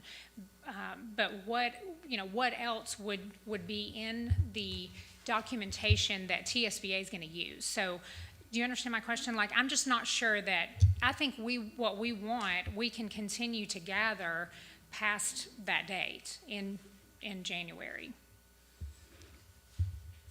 Yeah, I agree with you, and I think that will not push the student meeting, because I think that's the whole end goal, is to be able to put it out there, and it's got to be broad to get the candidates. So you can't get in the weeds that you want somebody with brown hair and blue eyes. I mean, you just got to do a general criteria, and then the meetings that follow up can become more personal characteristics of what they want. So I agree with you. I think just leave it like it is and have those work with KEF and have those after that. So, Ms. Owen? if I confused you. Thank you, Madam Chair. And Ms. Horn, I agree that the job description may not change, but what you said about those feelings from the community, if we are gathering that, but TSBA is making the selection, then there's a problem there, because that gives us information that they don't have when they are looking at those candidates. And there's nowhere in here where we have an opportunity to share that information with them. It's my understanding that the only information that they are taking in for their selection of candidates is information that they gather up until December 8th. So, if they are not involved in any of that, sure, we can use that when we get down to those last few candidates but they can't use it in determining those candidates. Well, I mean, I think that we can certainly give it to them. If they are not, they're selecting candidates on February 9th. If we've had meetings the month of January, that information can be compiled and shared with them. Why don't we add that to the calendar? Yeah, let's just add that. Let's I add think we it. need to decide when we want to have any community meetings done by, and that by that date, which needs to be in enough time for TSBA to consider it. I mean, I agree with you. I think we want TSBA considering these same things. So I think we just need to look in the timeline and put that on there. Would that help you? Okay. Yeah, I think that's a great I suggestion. have a question Okay. about that first. So you're indicating that we host the community meeting as the board, or I also. KEF. KEF. So I also want us to also really think bigger and also have an opportunity to include the community on stuff. And so community has the opportunity to organize, and there's organizations out there that they can take the input and create their own meetings and say, this is what we want. I don't think that it should be us organizing, because we add a layer of dynamics to situations. And so this could be under KEF, community meetings, if they agree to that. So I'm okay with that, but I don't think it should be our community meeting that we hold as board members. I That's where think I'm we need from. some clarity on how that information gets from that community meeting to us and to TSBA. So from the community meeting that we're putting in place after the 8th? Any community meetings. If other groups are holding meetings, and that's the way we want that to happen, then what guarantees that their input goes anywhere? How do they get there? They need to know how to deliver that information to us or Okay. to TSBA. And there's nothing here to indicate when or how. So she did share that she's willing to give email address, and like anybody can call and recommend, like do what you need. So that's something we can add on there. If you want to give your input, send it straight to Tammy Grissom from Tennessee School Board Association. Is that what you're referring to? I'm looking for an answer, a solution. Well, sure, but they need some kind of timeline. I mean, we can't just tell community people, go have your meeting and let us know, because that doesn't give them enough information. So they need some kind of timeline for when and how to deliver that. Okay. Mr. McMillan? In reference to what y'all were saying there, it's fine to get community input, and we should, by all means, but some people don't really want to be involved in the process. They look to, we elected a school board, that's what you're elected to do. You approach it and find the best person.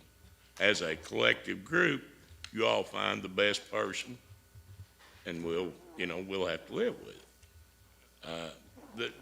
There's all sorts of different views, and I hope we don't get so many different things that we start to conflict with certain things. What I wanted to ask was, and I don't know that anybody could answer it, but necessarily at this point, but when we're considering these candidates, anybody can apply, no matter where they live. And we're going to have, I guess, based on the timeline, we're going to have a little over 100 days, at least, between the time the person accepts the contract and the time Bob retires and they actually take over. Do we want to, or is it important that no matter where they're from, that they understand East Tennessee values, or does that matter? I think that's something you can put in this. So in the plan that we purchased with TSBA, she's going to be able to talk to each individual board member. And so if that's a desire of yours, that's something you can lift up for sure. Well, it is of mine. I don't care if they're from Alaska or, you know, wherever they're from, Minnesota or wherever. I would hope that if they don't know much about the values of Knox County, Knoxville, and surrounding East Tennessee, that they would make every attempt to familiarize themselves with it during that brief period of time. I think the taxpayers and, you know, people, parents and stuff, would expect that. I really believe that, no matter what the kids and, you know, or students, I should say, no matter what they think about it. I don't know that they would disagree with it, but, and I'm just saying that, you know. But I just don't want to get too many people. I mean, it's fine for everybody to have their say, and we can have people speaking other languages and stuff in the surveys and stuff. But the bottom line is that, you know, we are here to select the person who we think, as a collective group, will do the best job to serve our kids in Knox County. Thank you. Ms. Henderson? Thank you, Madam Chair. I think I have two ideas that may alleviate this community issue. I think one is having a deadline in the timeline for community input that's separate. So like all community input is due by whatever date.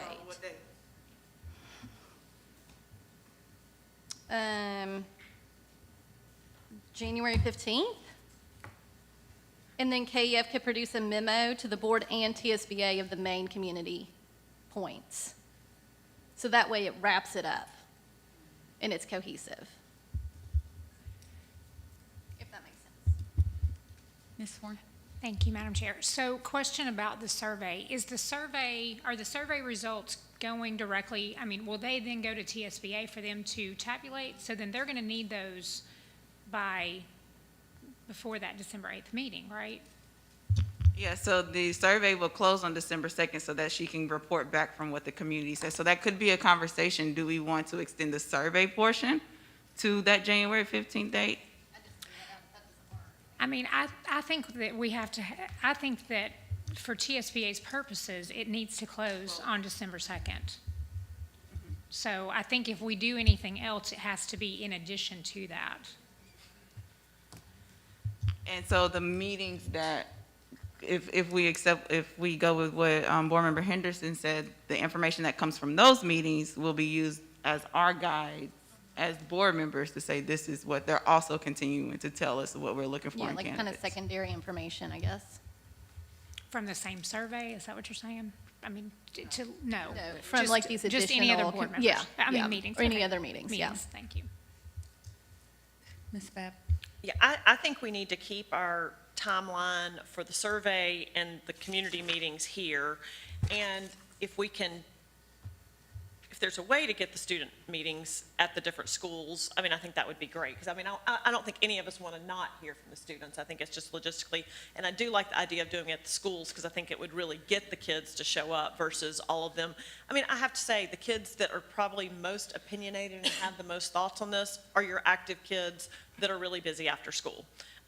So, you know, I think if you can capture them while they're at school, I think that'd be great. So I think we need to keep the December 2nd thing, but I do think we all need to personally work at trying to encourage people to fill it out, putting it like on our social media, things like that. I would hope that all the schools, like our principals in there, I know they all send out memos to parents and stuff like that. I hope that all of our principals are encouraged to put the link for the survey in their messaging, because that's, I think, really how you're going to get out to the parents. And I mean, while I want to hear from community members, it's really parents that I think are going to care most and have the most opinions about their thoughts besides actual school staff. I mean, I think staff will, and I think they're a community that we're able to easily communicate with to get them to take this survey.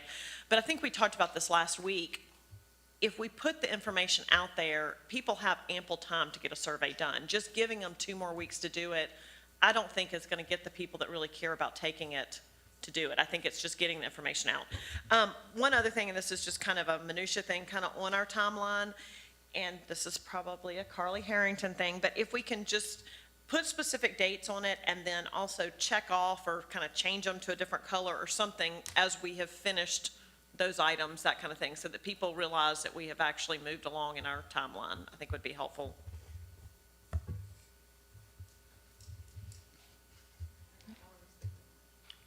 Okay, restate the motion, and were we, did I we have all the need? friendly emotions. So you've got I the think. date change. Well, I have it in here to where. We'll all listen and see if you capture it. Yeah, let's see. So, Hopefully I captured everything. Carly, I hope you took really good notes. Here we go. I make a motion to approve the timeline with the additional recommendation. Timeline clarification on the website, additional student-focused input meeting, and phase 2 consideration moved from February 23rd to February 22nd. and Ms. Bab, you had seconded the original. Yeah, do we need to add that January 15th deadline that you were talking about, or? So that was part of the timeline clarification on the website. So all the additional notes and stuff will be on there, and I'll communicate with Carly on what those dates and stuff. Okay, thank you. I will second the friendly amendment motion. Okay, so we have a motion by Ms. Satterfield and a second by Ms. Bab. Is there any more discussion on that? So, all in favor, say aye. Aye. Aye. Any opposed? No. Motion carries. All right, Madam Chair, I have one more in this agenda item, okay? Stress me. All right, so at the board retreat, we talked about getting a board to have a superintendent evaluation done. And so at our previous meetings, we have voted for $11,500. But if we want to get the additional the superintendent evaluation, this is a superintendent evaluation that TSBA will provide to us. We will need to increase that by $1,500. So I make the motion that we increase our payments to TSBA to $13,000 and any cost accrued by the candidates' visits. What was the last part? Cost accrued by the candidates' visits when they come into town. Okay.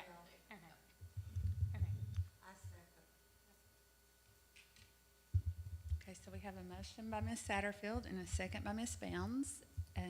Ms. Owen? Thank you, Madam Chair.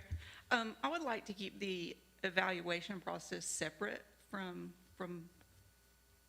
the selection process. I feel like that just kind of muddies the water. So I'd be happy to look at the expenses, but I think it would be better to look at the evaluation separately. I can accept that, but I want to see if anybody, I just know that that's what we discussed at the board retreat. And I agree with that rationale as well, but. Ms. Bounds? The only thing that I could think of is that it might be helpful for the superintendent or the people that are candidates that are considering coming to our system if they know kind of what they're going to be evaluated on. So I don't think we have to, I mean, it's not like we're going to be doing the superintendent search in the middle of the candidate search, but I do think it is very helpful because we rushed really hard to try to get the other one done so that Superintendent Thomas would have that information before accepting the position. So I think it's kind of crucial for them to know that. I would agree, and I think that's what that discussion centered around was the candidate knowing how they would be evaluated. Ms. Swan? Yeah, I agree. I think that I would be in favor of approving that $1,500 so that we can go ahead and get that rolling. And if we maybe change the motion so that it's two different motions, but I definitely think I would be in favor of going forward with that. Ms. Owen? Thank you. I agree that it would be helpful for the candidate to know that. My concern is really that we haven't seen what kind of evaluation they might put out. And if it looks anything like our board self-evaluation, that's concerning to me because that's so so vague and difficult to work with. And if we're going to end up with something vague and difficult to work with without knowing that, that concerns me. So I agree that it should be there before the candidates, the candidates should know how they're going to be evaluated in this district. But I have concerns about the evaluations that I've seen from TSBA. Ms. Horn? Thank you, Madam Chair. Actually, I spoke with Tammy Grissom today to ask her specifically about the evaluation, and she explained to me she's been working with Rutherford County, I think most recently, on their evaluation tool. And the way I understand it, and I haven't seen it in writing, but just in her explaining it to me, there are 3 sections. The first one is basically getting feedback. I don't know if it's in a form of a survey, but some sort of feedback from school principals and central office staff. So something in that realm. The second part was, I can't remember exactly, but the third part I remember specifically was directly tied to the strategic plan. So she explained it as basically a living document. So she actually, they had taken Rutherford County's strategic plan and tied specific initiatives for that year into the evaluation tool. So basically, every year you're looking at what will be the things that you are addressing this year from your strategic plan. So it sounds very different than what we've done. The middle section, I think, is probably maybe along the same lines as what ours would look like, or part of it. I don't remember exactly what it was. But the third piece was quite different than what we do. So I don't know if that helps any, but. So just to clarify, this would, approving this would permit TSBA to develop or work with us to develop a superintendent evaluation model, but that is something the board would still have to adopt. Is that correct? So if we did not like the end result, you would still have a vote or say in whether that was approved or not. Do we have a timeline for that? No timeline for that, and I know what you said and mentioned, we'll still have to approve it, and I know a desire that was brought up at the board retreat was also to include a 360 survey, so that will be something that we as a board can put into the evaluation. They're just giving us the framework for $1,500 because the framework that we have we need a new framework in a sense, and so that's more, but there's no timeline, no. But I think if it's going to be included in something for our candidates to be aware of, then it needs some kind of timeline to be sure that we have it in time for that. Okay, would you like to make a timeline recommendation? Or would you like just Tammy to give that can be option too? I'd like Tammy to let us know when it can be done. I would think, looking at this, at least by the beginning of February, and really maybe, because if we're going to have to discuss it, I don't know if we're going to have a special called meeting about it or something, but when you start looking, if you look at when they're selecting candidates, we want them to be able to have something before they come in for their interviews, I think. And when you look at that, which is mid-February, that's where I'm just concerned, and maybe somebody needs to be in charge of talking to Tammy just about what they are capable of doing, because to me, we almost need something to us in January to almost have maybe even a special called meeting about it, to be able to have them be able to give it to the candidates. I'm just trying to look at the timeline.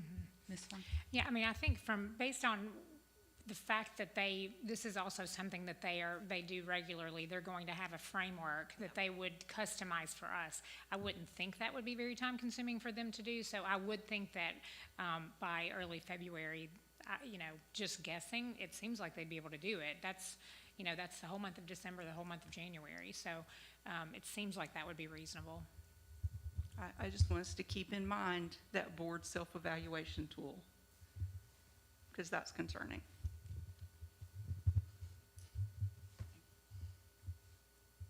So, any more discussion on this? Do we need to separate out the travel expenses and approve that too? Because you kind of added it in, but that's kind of almost a separate thing also. It was part of our motion. Ms. Satterfield, would you like to? Do you want it separate, or do you want The travel expenses? Well, I guess I was concerned if she was trying to move the evaluation out. To me, the travel expenses definitely goes with the search. I mean, that definitely fits with it. If, it's more if we're moving a different motion for the evaluation. I really don't care. I don't think anybody's gonna go with it, so. I don't think anybody's gonna go with it, so. So if there's no substitute motion, I'll go with the motion that was presented earlier. I move that we purchase the superintendent evaluation tool at the cost of $1,500 and any additional travel cost for candidates. So we have a motion by Ms. Satterfield, and I believe Ms. Bounds, did you second that? Okay.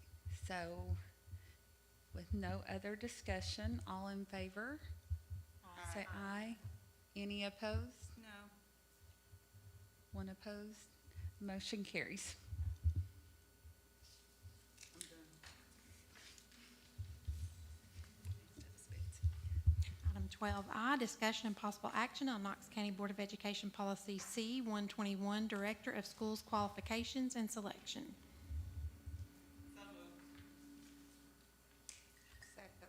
So motion by Ms. Satterfield, a second by Ms. Bounds. Do we have any more discussion? Ms. Horn? What exactly would we be voting on, just to accept, like, what? I guess we actually probably could remove it from, could have been removed from the agenda. If anybody had anything that they wanted to change and nobody seemed to, so. It was, just to clarify, it was on there last week in case we did want to make any Okay. changes, but no changes were made.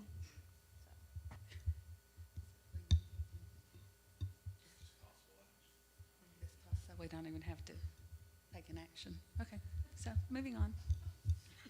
Item 12J, consideration of a resolution proposing a survey for potential learning cottages for COVID-19 related masking. We do have public forum for this agenda item. Is Helena Rego here yet? Did she come? All right. Sachia Slusser? I'm sorry, I butchered that. If you can tell us your correct form of your name, and you have 3 minutes to speak. It is not the first time it has been butchered. Stacia Slusser, Knox County. Good evening, Madam Chair, Madam Vice Chair, and Board.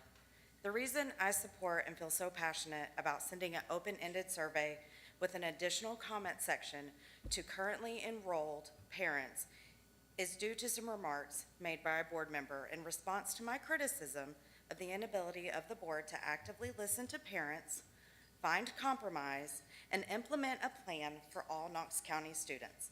The member said, and I quote, "You will not find that listed in the state law regarding the school board duties and responsibilities," end quote. I disagree. That is the job, is to find compromise for all students. Can anyone here today answer what accommodations have the plaintiffs asked for? What were their requests and were they denied prior to the lawsuit? And what is the end result that these plaintiffs or the judge have for Knox County schools? The term learning cottage has been used at Hardin Valley Elementary School since portables arrived on campus. This is always what we have called them. Please send a survey to the currently enrolled parents and students to let them tell you what they want for illness mitigation in schools to keep their children safe.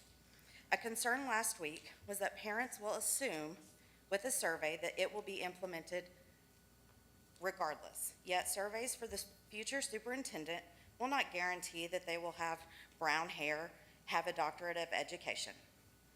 On December 2nd, an entire day is set aside for community engagement to hire the superintendent, but parents are not able to give input on the well-being of our children for what is going on now in our schools. On November 3rd, not one of you offered to work together to improve the only idea that has been brought to the table to get us out of this mess that we have been thrown into. This is a nonpartisan board, and I ask that you find compromise in order to help our children. Another concern was cost. As of November 4th, there were 31 unfulfilled educational assistant positions in Knox County. This gives the board roughly $580,000 of unused salary to make programs available for the students interested in a hybrid or a high-risk virtual option. Additionally, the unused salary could be used as hiring incentives to fill some of these empty positions that are so desperately needed. Please stop sending the legal department to ask for appeals that are clearly going nowhere. Instead, send a well-researched proposal that gets all students back into the classroom with their beloved teachers, peers, and much-needed fun. Finally, please do this for our kids. This is what they need. Thank you. That concludes public forum for this agenda item. Okay, so, did we do?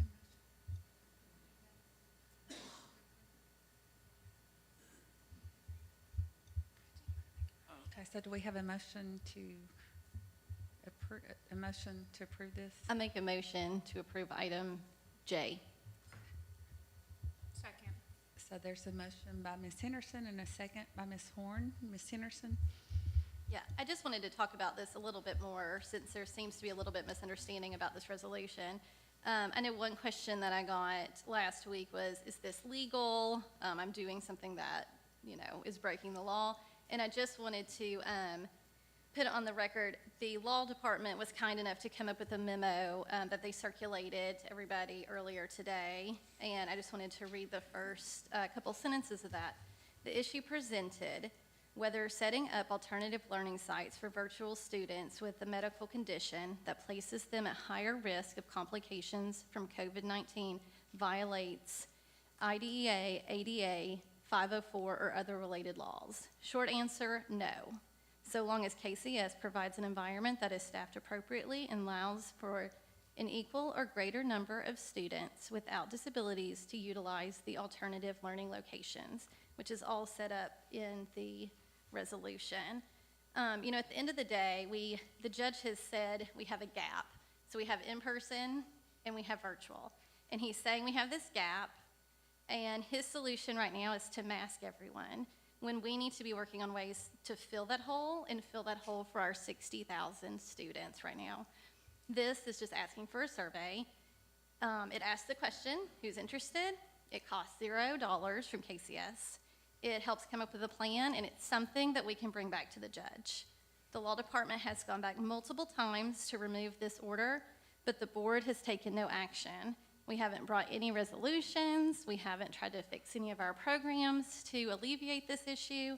Meanwhile, other large districts that are more diverse are lifting their mandates. Broward County, Florida is lifting theirs on November 20th. Hamilton County lifted theirs on Monday. So I'm just trying to find a solution to take back to the judge that can help alleviate this problem so our kids aren't en masse for at least the rest of the school year or into 2023. Thank you. I don't know who was first. I think Ms. Mounds was. I was just going to say that after receiving the Q&A from Ms. Henderson today and the communication from the law department, which was very helpful, I intend to vote affirmatively for Ms. Henderson's proposal. Ms. Horn? Thank you, Madam Chair. I too am planning to vote for Ms. Henderson's proposal, and as I said last week, I appreciate you bringing something out of the box to review. The concern that I have is one that we would have to then look at if we decide we want to go forward, and that's what the speaker mentioned, the lack of educational assistance. That's not good that we have all these vacancies, because those are actually the folks who would be doing the job. That's the funding would go to educational assistance, which is what we are lacking already. So that's my concern, is how that would work out. But at the stage we are now, what you're asking for is a survey, which, as you said, costs nothing. So I'm willing to support that, and I think that it'll be interesting to see what we get back from that survey, so I intend to support it also. Thank you. Ms. Owen? Thank you, Madam Chair. I feel like it's very disingenuous and unfair to our parents for us as a board to send out a survey for a program that we know cannot be implemented in a timeline that would make a difference. It makes those parents think that this is something that can happen within this school year, when we all know that there's no portable classroom that can just suddenly go up, and certainly not within this school year. I mean, even looking at the cost, it's not in our budget. We need to figure out where that money's going to come from. But that's not even relevant, because we're asking parents to tell us whether they want to do something that we know we can't do. And that's just not fair to those parents. And I'd like to ask Mr. Oakes again to tell us how long, what kind of timeline, is he here? No. Okay, anybody can tell us, what kind of timeline would it take, even for one portable classroom? What would it take for us to determine the site, have that site cleared, and put in that portable classroom? What would be the timeline for that? Thank you. The biggest issue that we're facing right now is the actual availability of the building units. We have two that are scheduled to be installed at Hardin Valley Elementary School. They were ordered in the end of October. They're not scheduled to arrive on site until the first week of February. And so the biggest issue that we have from a constraint is being able to get our hands on available buildings. We don't have portables sitting right now that are not being used, because that's what we were looking at, was did we have ones that we could relocate? There are none in the system that aren't being currently utilized. Okay, so if we put out this survey, got all our survey results back, came back to the board, got Mr. McPherson to figure out where and how we're going to pay for these, and then ordered them, we're looking at the end of the school year before we would even have the buildings, right? I believe that's a true statement. Thank you very much. Yes. Ms. Bounds? Yes, a couple of things. So if this appeal in the Sixth Circuit fails, we're looking into next year being still masked, according to Judge Greer. So I don't think it's unreasonable to at least pursue this. However, I know you've referred to Learning Cottage, but last week after the board meeting, I talked to Mr. Oakes about the availability of space within some of our schools. And there's not a lot, but there is some space available in some schools.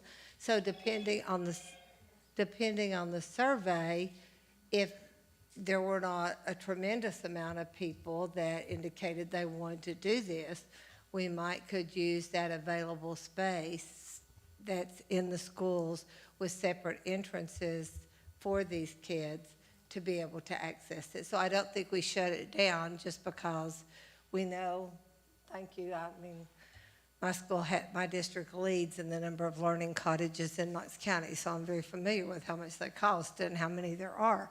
But I don't think we can just not do the survey because of that, because like I said, if the Sixth Circuit denies this, then it could be spring of next year, and we certainly would have time to get cottages in here. But in the meantime, we could utilize some of the space in Knox County schools, according to Mr. Oakes in my conversation.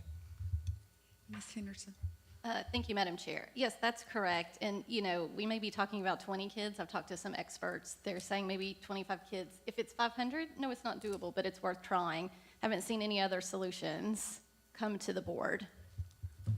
Are you talking about moving all of those 25 children to one place from the whole county?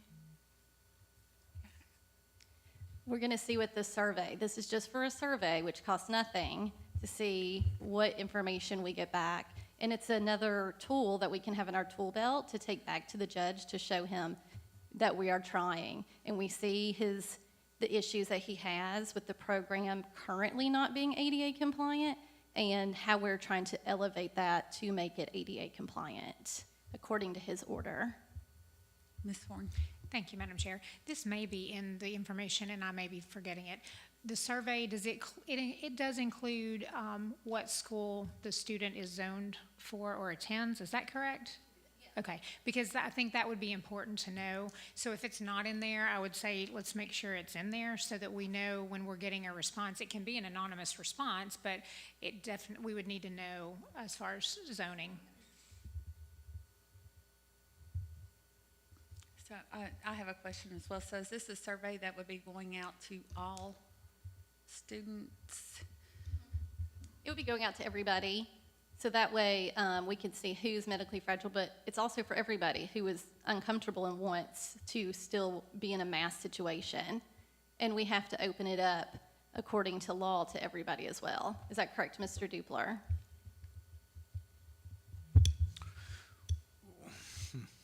That's a good question.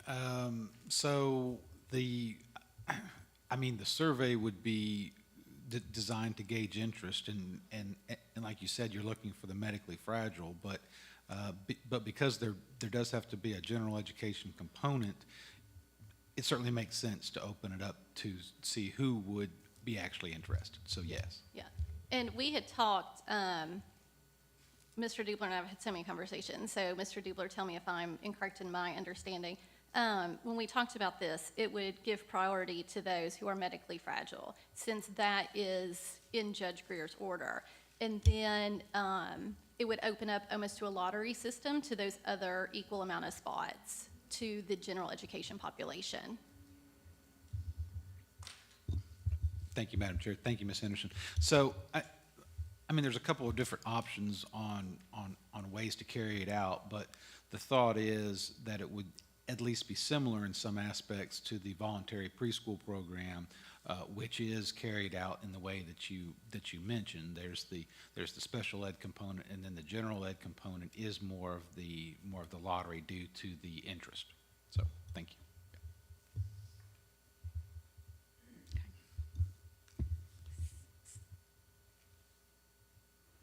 Ms. Owen? Thank you. Has the administration had a chance to consider where they would take those education assistants from? Would they come from the zoned school? What program would lose the assistants that we have to cover those classes?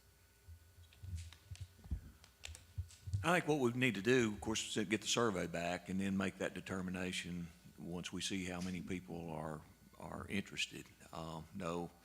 There's space, I think, at Carnes High School, maybe. There's space at Holston Middle School. I don't know, Doug, are you aware of additional space at any of our facilities other than?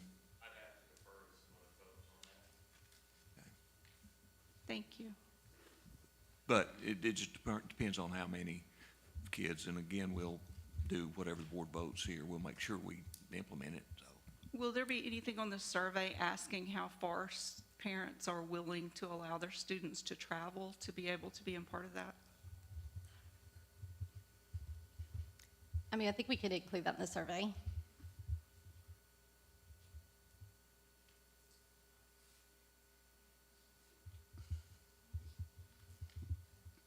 Okay, so is there any more discussion on this? I'm fine with the survey and asking parents. I just would want to make sure that we are very careful in how it's worded, because I don't, if there's a large response, it probably isn't going to be doable. My big concern is from the staffing side of it, because we are struggling we have vacant positions now throughout the district that we're struggling to fill. So that's where my big concerns are with it. No, I completely understand those concerns, definitely. And I think, it's kind of twofold. It's, can we do this? If it is manageable, it's a solution. But it's also a tool to bring back, whether it's Judge Greer or the appellate court, of, look, here's what we're doing. Right now, we're doing nothing, and, we don't really have anything to bring to the court. So it's another piece of, hey, here's what we're doing. We heard you, and, we're trying to figure out a solution from the board, and in good faith. Yeah, I would just want to be very clear when the survey went out that it is just to gauge interest in that. You know, there might not be, we may not have the resources or even the staffing to do it, so that there weren't any expectations that it was going to happen because we sent out a survey. I agree. It should be, the message that this is to gauge interest, for sure. Okay. So any other discussion? So we have the motion. Who made, Ms. Henderson made the motion? And Ms. Horn seconded? Okay, so we probably need to do a roll call vote on this, do you think? Ms. Satterfield? Ms. Owen? No. Ms. Babb? No. Ms. Horn? Yes. Ms. Henderson? Yes. Ms. Bounds? Yes. Mr. McMillan? No. Ms. Christie? That's 4 yes votes, 3 no votes, and 1 pass. Ms. Satterfield, did you want to change your vote? No. It's 4 yes votes, 4 no votes. So the motion carries. No, it fails. It You doesn't. have to have a majority vote. Oh, you have to have a majority. Okay, sorry. Sorry, Ms. Henderson. It was a second of glimmer. Yeah, okay, sorry. So the motion fails, right? Okay. So we will move on to public forum. Ms. Satterfield? We have 4 people signed up for public forum. First, we have Jennifer Taylor. Please state your name, county, or residence, and you have 3 minutes to speak. Thank you. Jennifer Taylor, Knox County. Following Judge Greer's decision, I found myself at a protest for the first time in my life, fighting for my rights as a parent and for the freedom of choice for my daughters. There I met an amazing group of parents who want nothing more than to defend the freedoms outlined in the Constitution. We didn't know each other and were from all types of backgrounds, but none of that mattered. What mattered was our common goal, not anti-mask, but pro-freedom of choice. That means both the freedom for your child to wear a mask as well as the freedom of my child to say no. Every parent should be able to make that choice with their child. Unfortunately, there are some on the other side that don't feel the same, who believe that peaceful protests where we carry American flags and signs against mandates and walk our children to school shouldn't be allowed, who believe a group of parents and children who move to the side of the walkway to say the Pledge of Allegiance is intimidating, who, when told by school resource officers we are doing nothing wrong, decide to find another way to attack and get rid of us. That attack came in social media, a place built for lies and bullying, a place that can destroy lives. As you all know, anything goes on social media. One person can post a photo and say whatever they want about that photo, despite knowing what they're writing is a lie. And others will take that story and run, and that's just what happened last month. As a protest group, we all carry our phones and take videos during protests to document what we're doing for our kids, how our kids are treated when they enter the school, and the harmful actions of those on the other side, which have yet to be reported in any news stories. In this instance, a photo was taken of a member of our group as he dropped off his child at Farragut Middle and was posted to Twitter by someone who knows he has a child at the school. What do you think happened to that post? Social media took over. Someone responded calling him a pedophile. Then that got pushed along to others with comments just as outrageous, to include someone posting a quote they received from a board member sitting here tonight. So not only are complete strangers who know nothing about this man commenting that he is a pedophile, a pervert, and a predator after he just dropped his child at school, but now we have a school board member weighing in. Well, that man, I happen to know personally that he has raised 2 beautiful, strong, intelligent, and independent girls because he's been my husband for 18 years. Do you think he deserved what happened to him on social media because he was fighting for their freedom? Do you think our kids deserve to have their dad called a predator? Do you think a board member should have weighed in on this? This hatred and vitriol from the other side has to stop. We're not against those who choose to mask. And despite lies in multiple news stories, we treat everyone who walks by us with respect, both masked and unmasked. But we won't be intimidated into stopping our fight. So to any media here tonight, who's more intimidating? A group of concerned parents walking to school together with their children, are those on the other side who curse at us in front of our children, Thank give you. us the finger as they drive by, and attack an Thank you. innocent man on social media. Next, we have Hannah Taylor. Hannah, you all have 3 minutes. Please state your name and county of residence.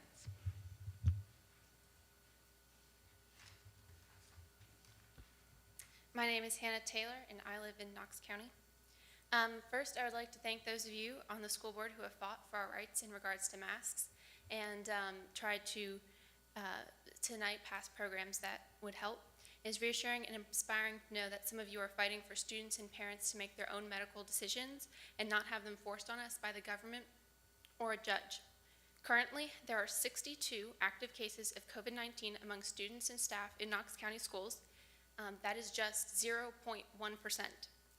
In the United States, in the last 2 years, only 474 school-aged children have died. Obviously, that's not a good number, but thankfully in Knox County there has been 0. Meanwhile, there is a bigger problem that has been ignored. Depression and anxiety in kids grew by 50% during COVID. There are over 2,000 suicides a year in the U.S. in kids under 19. And in 2020, the suicide attempts by teen girls increased by 50%. In 2020, the CDC director said that there has been another cost that we have seen, particularly in high schools.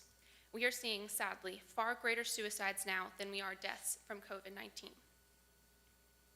I know from personal experience that isolation, segregation, masks, lost education, and threats of mandatory vaccines has hurt children far more than COVID has. I've heard from teachers, principals, and from some school board members that you can't do anything about it because you will be in contempt of court. To me, that's fancy for saying that you're afraid of consequences. You can do something. You can stand up and do what is right for the most people. History has made something clear. Change is not made by compliant people. Thank God for Martin Luther King. Change is not made by weak people. Thank God for Abraham Lincoln. We aren't asking you to stand up for something radical. We are asking you to stand up for freedom, for the choice to wear a mask or not. I've heard so many times that it's just a mask. No, it's not. It is government overreach. And if we don't fight now, we are setting a precedent and making it easier for the government to continue to push us around in the future. We have a good example right here in Knox County where Sheriff Tom Spangler wrote President Biden a letter refusing to comply with the enforcement of a vaccine mandate, telling him, "I will not comply with this unconstitutional order." Sheriff Spangler defied the President of the United States. Surely you can defy a judge for the health and education of us. Will you stand up, or will you make parents, teachers, and children like me do it for you? As Sheriff Spangler closed his letter, we are still the land of the free because of the brave. Please be brave as well. Thank you. Next, we have William Taylor. William Taylor. William, you'll have 3 minutes to speak. Please state your name and county of residence. My name is William Taylor, and I'm here from Knox County. And I'm here tonight to expose some of the lies and show you what the media hasn't really showed you. You may have seen this photo posted on the internet, the one my wife referred to a little while ago. This is a picture of me that was posted on Twitter, and I'm not a social media person, but this is what was posted by an activist parent who spoke at the board last month. And attached to that tweet, they said, "Why are we allowing this man to video children outside FMS student entrance while they walk into school at drop-off?" And she claims, "I don't have any students." There's my 2 daughters right there. This picture was taken outside the school as we walked in, and this parent who claims that their children are so intimidated and can't be around these people, well, this parent is videoing us constantly out there with her child behind her the whole time. Her child was so intimidated that spoke to the board last week.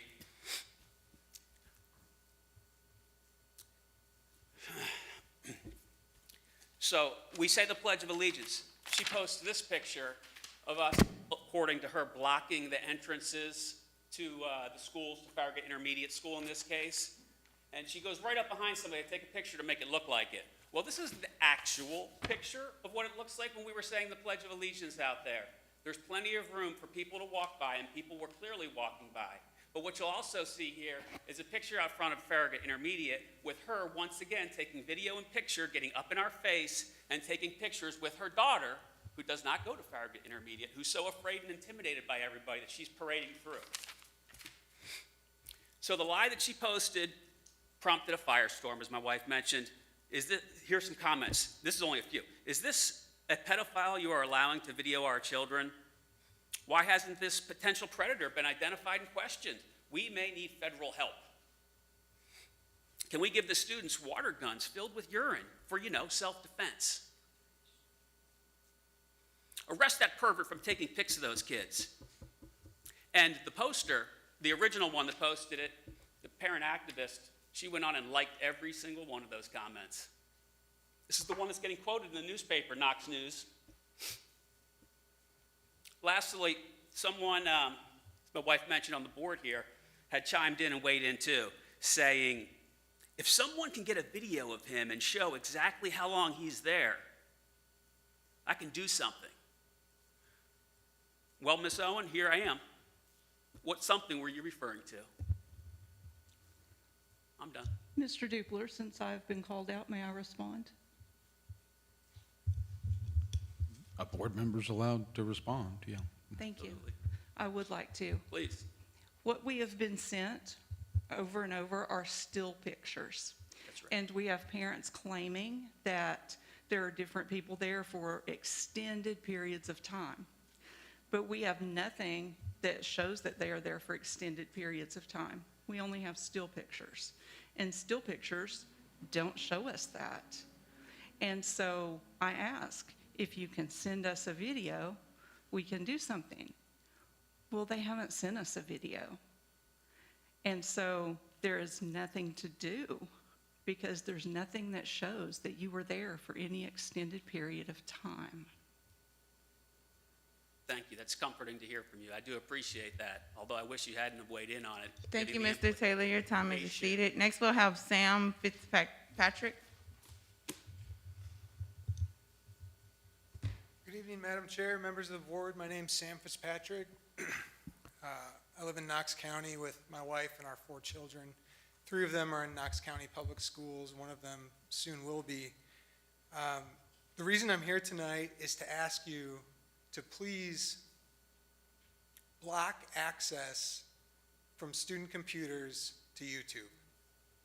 I think this is a reasonable proposal, and I think there's 3 reasons I want to give you why I would like you to consider this. Number 1, YouTube is hugely distracting.